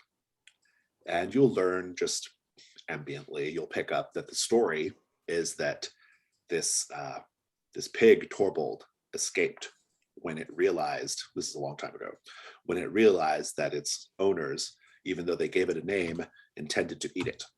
And so it ran off into the woods, and it was a terror for a number of years. And in order to appease the spirit of Torvald, as well as Torvald's descendants, they engage in a hunt. But the hunt is not to kill a pig. The hunt is to find the pig and offer up sort of like apologies to the pig. And to appease Torvald, they bring a dog into the middle of the town, and they shame the dog with harsh words, and this pleases the Torvald when the hunting dog is shamed. But until then, there are tables laid out. There are, there's wine and ale and whatnot flowing, and food all around, and everyone's having a good time. And your set goal remains the same: learn the ancient history of the land around the Polotnikov's farm. And so I'm going to go around the table and find out what everyone's interested in doing, and then we'll figure out what the scenes look like. We'll start with Talia. I'm going to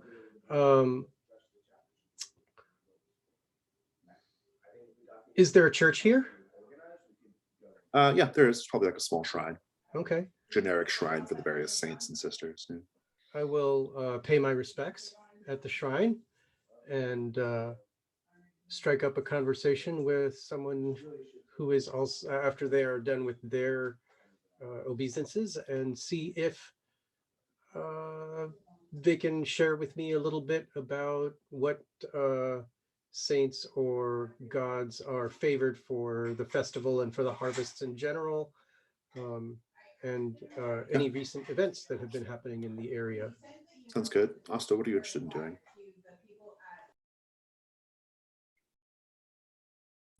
I was thinking of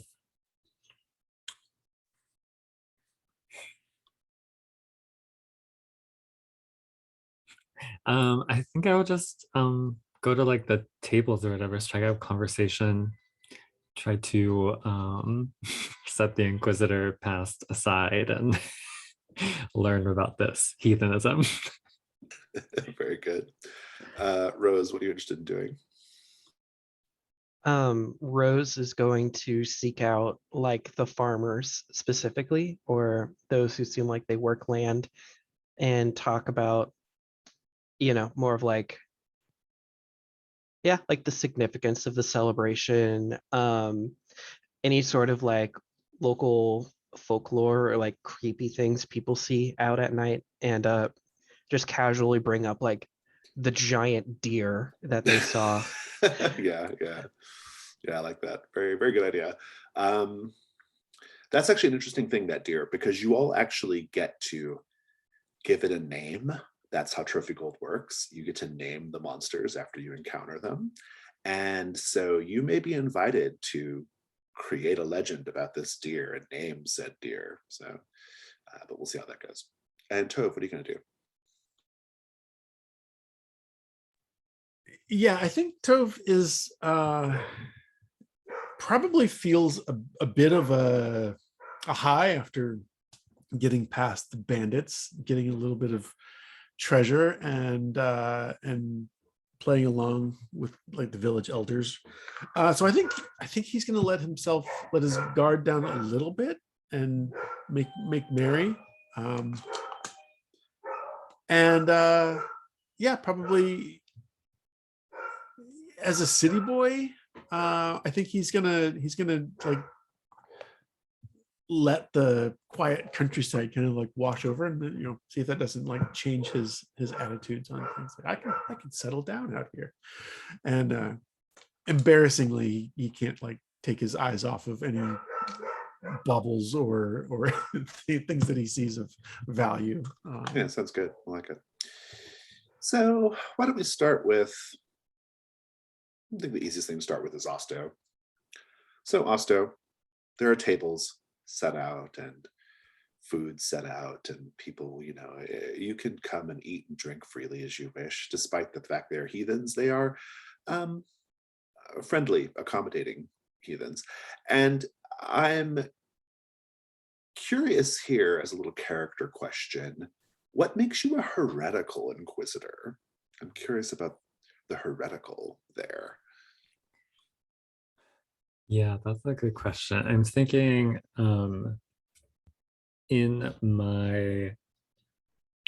I think I was quite zealous at my job, and it led me to rationalize a lot of the actions I was doing that the church ended up not approving of, right? That's the very vague answer. But I think specifically, I want to tie this into the Geish. It was a lot of ritual use. And I think in my last hunt or whatever, it was for this witch, and she bested me and took away all of this. And then it all came to light, and then the church had me out. Yeah. Good.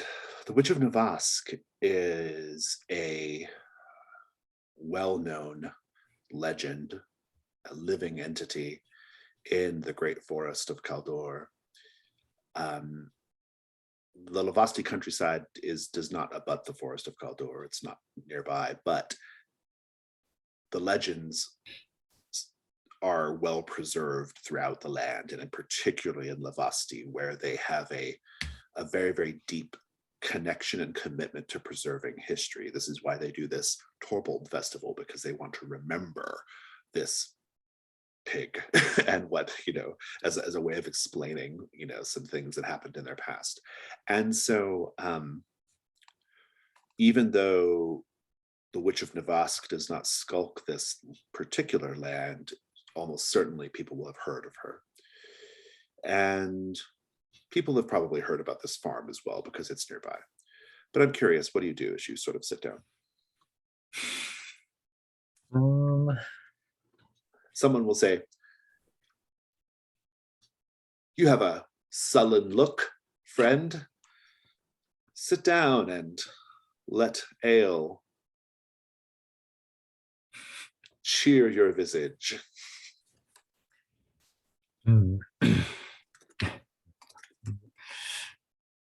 Yeah, I think that Asta will painfully try to put on a smile. It probably looks very, very uncomfortable. But also,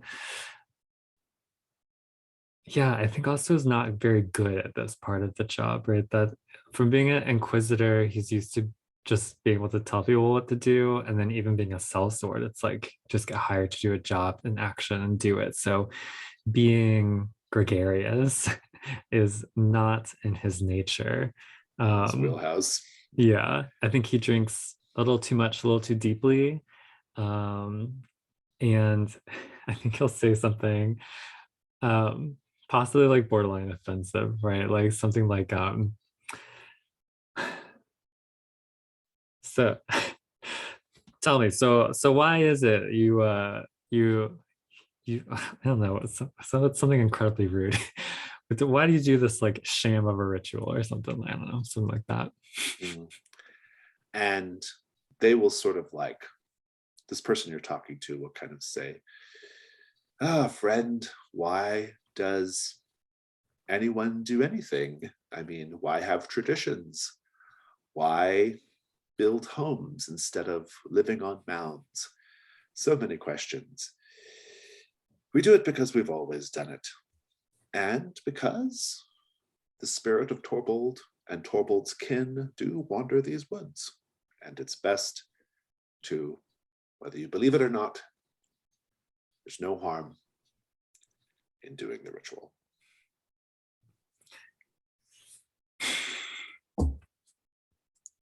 I have a hard time believing that's true, but I know of other beliefs that seem to have very real consequences for people. Is there anything else that stalks these woods? And they'll say, well, certainly nothing like the great forest of Kaldur. These woods are fairly light and ornamental compared to that great and terrible forest. But we have occasionally seen things. They'll kind of share a knowing glance and knowing smile. Cutting over to Talia. Talia, you go to the shrine, and there is in fact a man on his knees giving praise to some sister or another. What do you do? I wait respectfully for him to complete his business. And when he is done, I will say, "Greetings, friend." He says, "Greetings to you. May the sisters guide you." And to you as well. I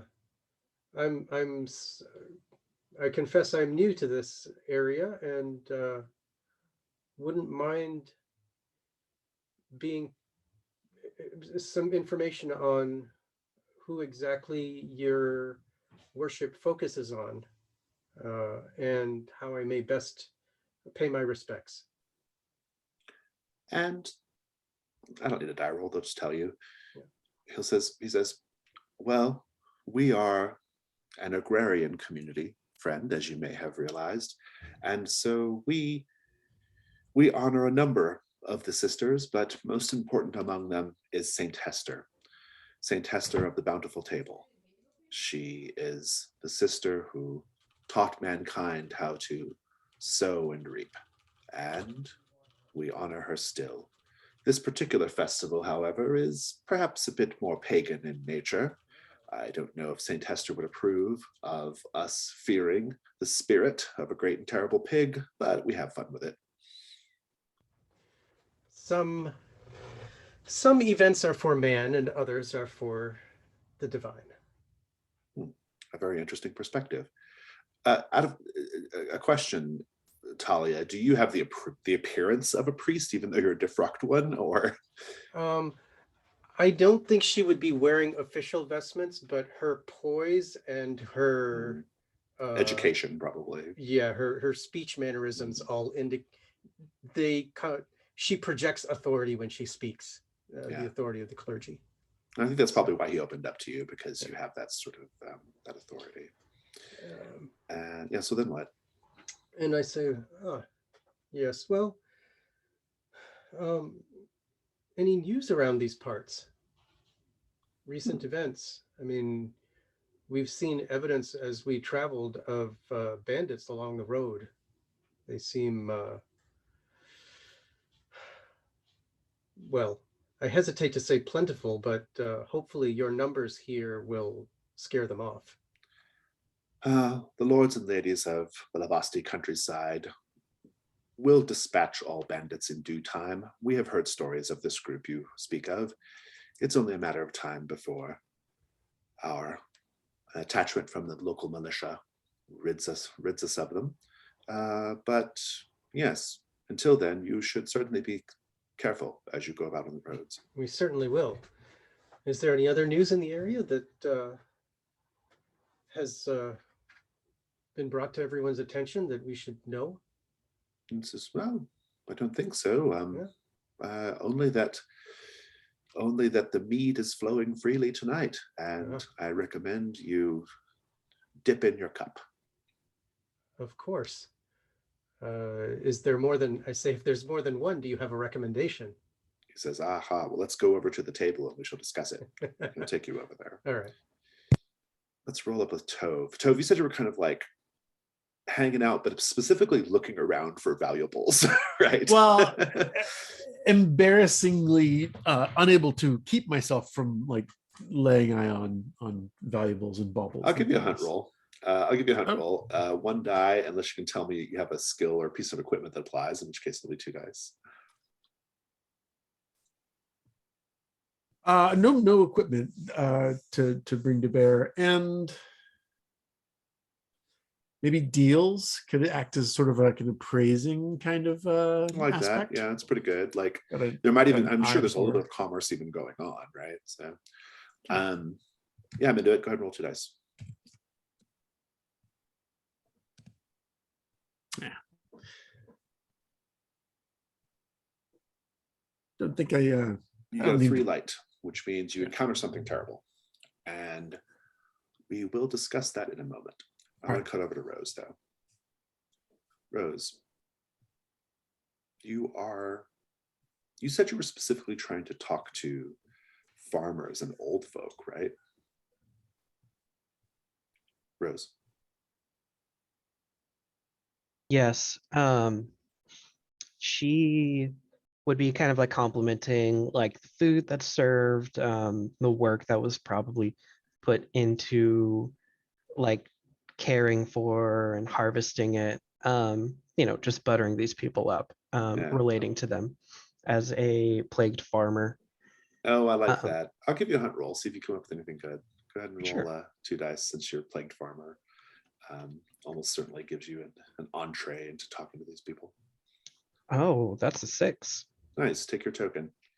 I think that there's an old man sitting on a stump. He has the weathered look of an old farmhand, and he has a corncob pipe in his mouth.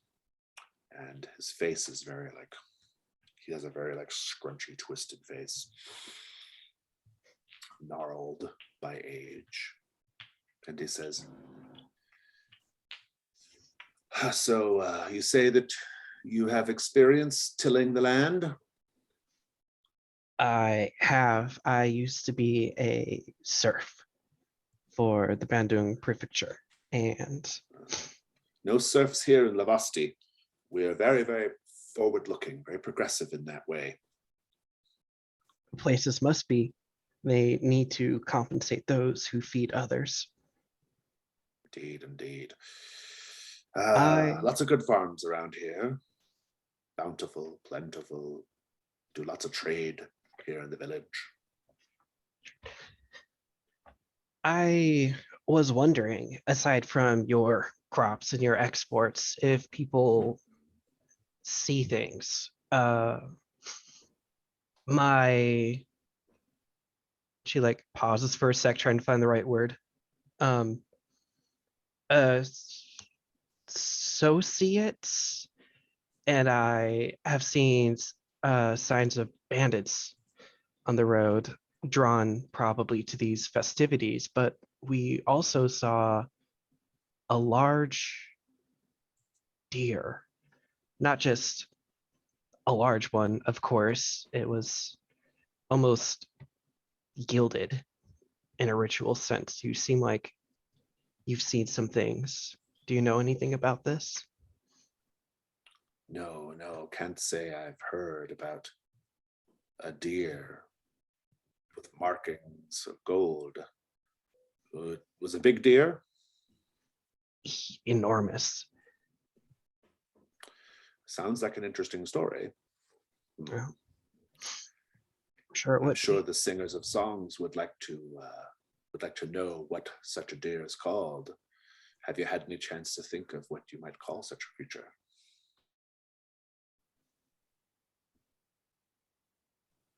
And this coming through the group, everybody gets to name it. Yeah.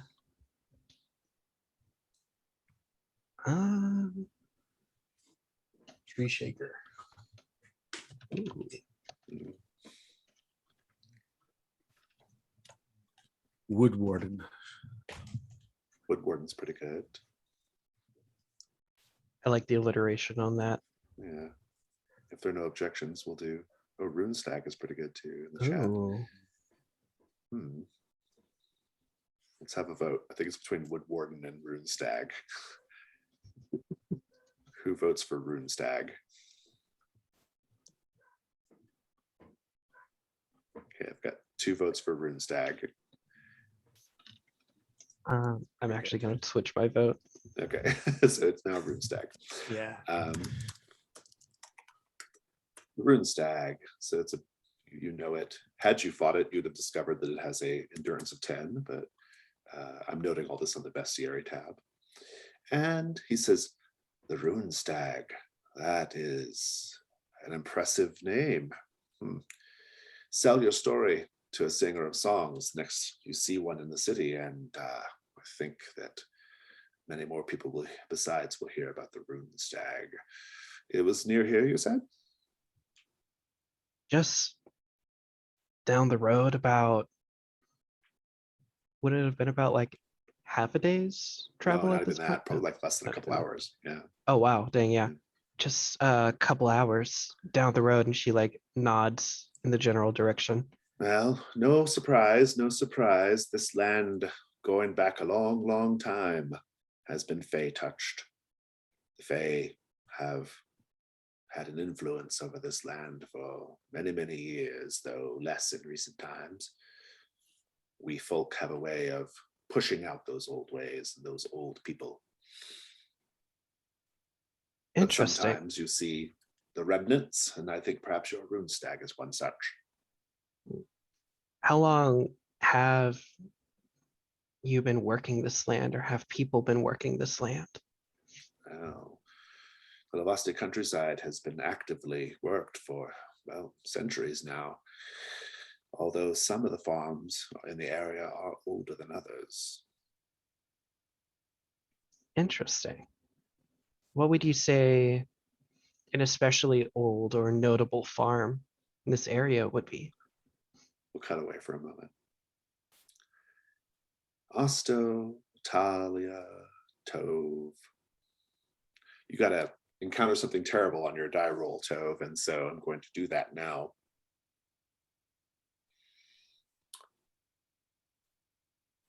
I imagine. Okay. I got it. Okay. Everyone but Rose, because I think Rose is kind of off. I think that the older people are kind of off, smoking pipes and whatever else they smoke, away from the rest of the group. But you start to hear grunting, snorting, pig sounds coming from the shadows. And you hear like everyone's like, oh, haha, that's just one of the elders trying to keep the game going. Ha ha ha.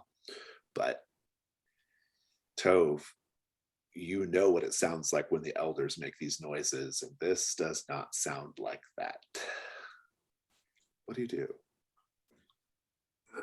Well,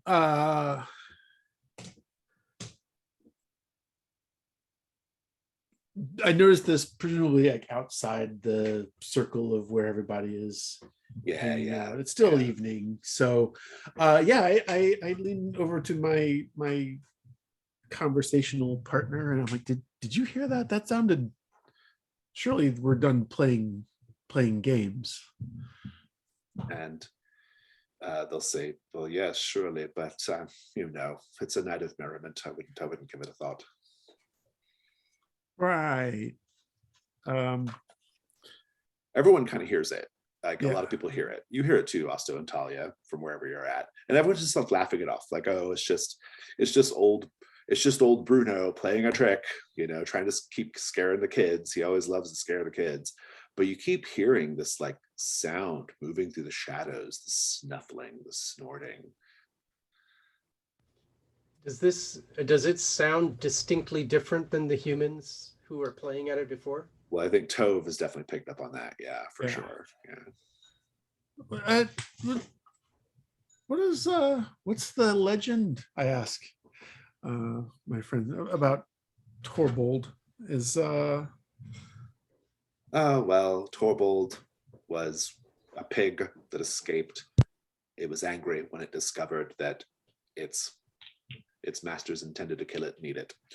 And this was considered something of the time. I gather this was something of a terrible transgression because they had given him a name.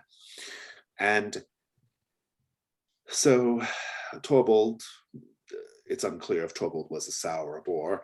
Torvald went into the woods and, well, Torvald learned the dark secrets of the Fae.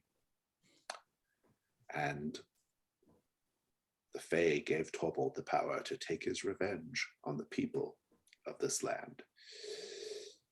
And some say that Torvald learned how to walk on 2 feet and to brandish weapons, indeed the weapons that might have been used against him. But that's just a legend. I'm sure there's not really a great terrible pig man with a giant cleaver roaming around in the shadows.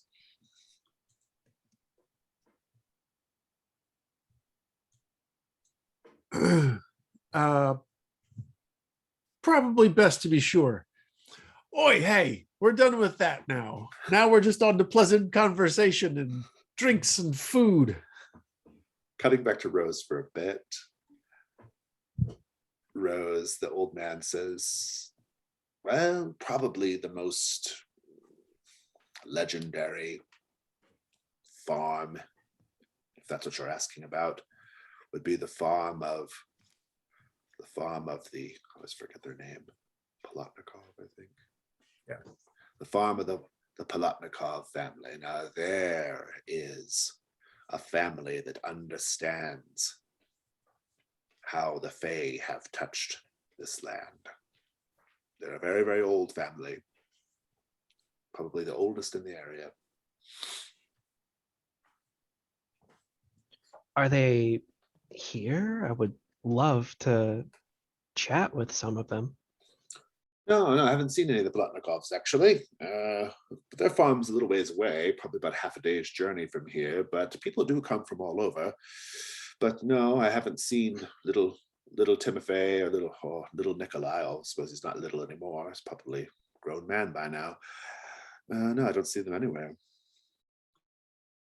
Interesting. You'd think being part of a harvest a festival like this would be almost obligated, especially for such an old family. You'd think.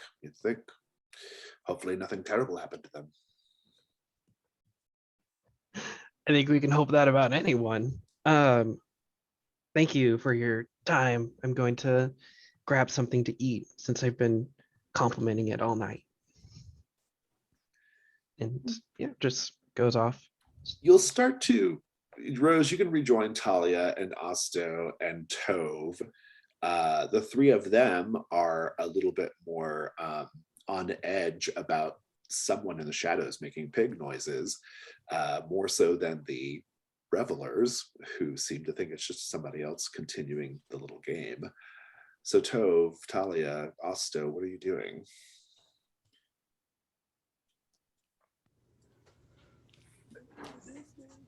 Well, I have a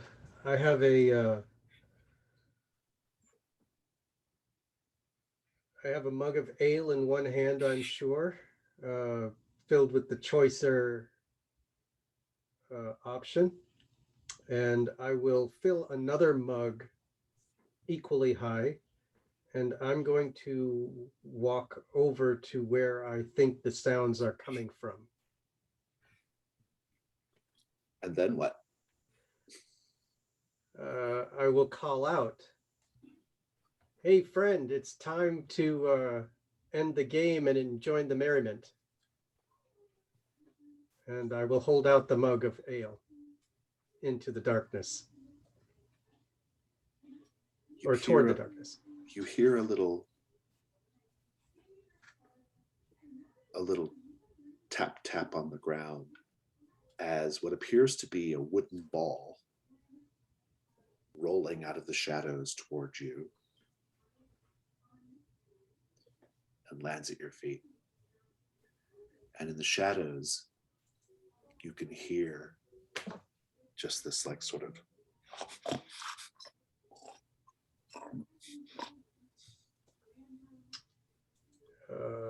what do you do?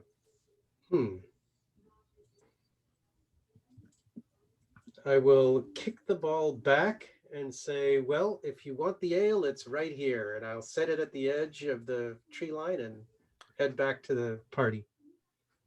Very good. Around this time, it's time to shame the hunting hound. Yeah, it's time to shame the hunting hound. And they bring the dog, this hound. They bring it into this little raised dais that has a bunting strung up over it. And the dog is just there. They put down like a meat bone or something just to keep the dog busy up on the stage. And everyone gets in line and they basically like yell admonitions and curses and other things at the dog. It sounds like maybe even they're not even talking about like this specific dog, just like the idea of hunting dogs. He's maybe a vessel, a proxy for all such beasts. And they say, you should feel ashamed for how you chased down that rabbit. That rabbit wasn't doing anything but minding his own business. And they keep going. You dog, you wake up too early in the morning before the sun has even reached over the horizon. What kind of dog does that? And they just keep going and going. You will all be expected to get in line and shame the dog.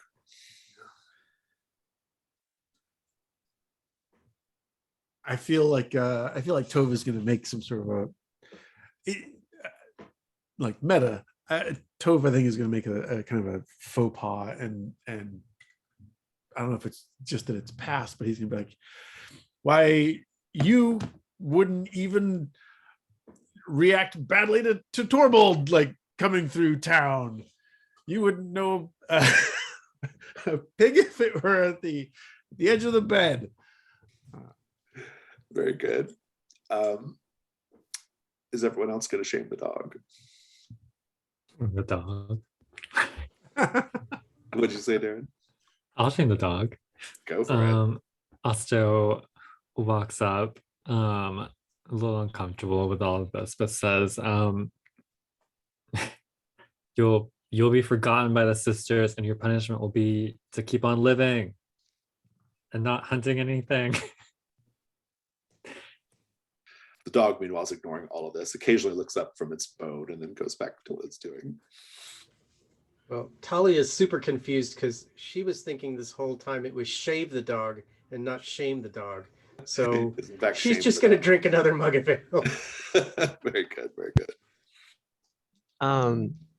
Rose is going to join the line, but she's going to, I guess, compliment it in a very like mean tone, like one of those like, your coat is too shiny and too well taken care of. You look, I don't know, like you have a very, like you can run very fast, too fast, stuff like that.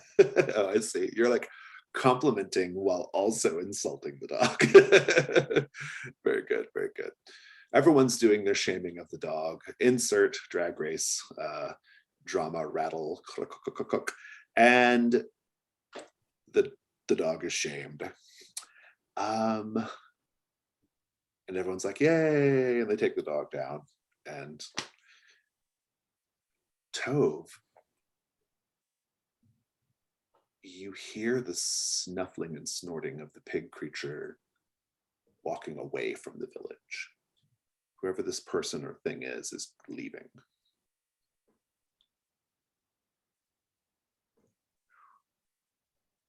Kind of breathe a sigh of relief and look extra favorably on the shamed dog. I know how to make correlation or causation happen. The ritual shaming worked. The village is safe. Maybe. Everyone participated but Talia, so who knows? But who knows? Well, let us now, we're getting near the end of the session. I think at this point, you have earned your ancient history of the farm from the elder Rose. They will tell you the story of the Polotnikov's farm, which is that many centuries ago, the family made a pact with two powerful Fey entities, sisters. These two Fey sisters agreed to watch over their lands, cause them to grow bountifully, to cause the work to be easier, and in general, to make the harvest more dependable, in exchange for occasional tributes and offerings, which the family Polotnikov was happy to do. But then came the war that the soldier whose map you have is probably part of, right? That same war. That war came and it marched through these lands, and these Fey sisters raised up a powerful magical defense in order that this farm would be spared while the rest of the lands were torched. But because of that intervention, the demands of the Fey sisters became much bigger and more dramatic and more onerous. And the Polotnikovs were over it at a certain point, and they decided the field where these two sisters and where their little idols were set up, the field that grew so bountifully, they decided that it was no longer worth meeting the Fey sisters' demands, and so they built a wall. They built a great big wall around that field and basically left it there and never dealt with that field again. And they just farmed the land that was not in that field.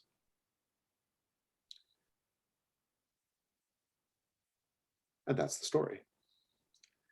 One of the fields of the Polotnikov's farm is walled off from the rest of it. And that field is where a pair of Fey sisters used to watch over and work their power and their magic. And they'll go on with a little bit extra information. They'll tell you that the Polotnikovs have a history of hedge wizards and witches in their family. And even though they no longer treat with these two particular Fey sisters, they still use the old magic to help them in their farming. That is the story. That is the set goal met. And we shall end our session for today there and pick up with the Polotnikov's farm next time. I want to do a debrief that's called Stars and Wishes. Stars are things that you enjoyed about the session, either bits of the role play, the setting, the characters, the scenes, anything. And then wishes are things that you hope to see in the story next time. So whoever wants to go with either stars or wishes or both, by all means do so.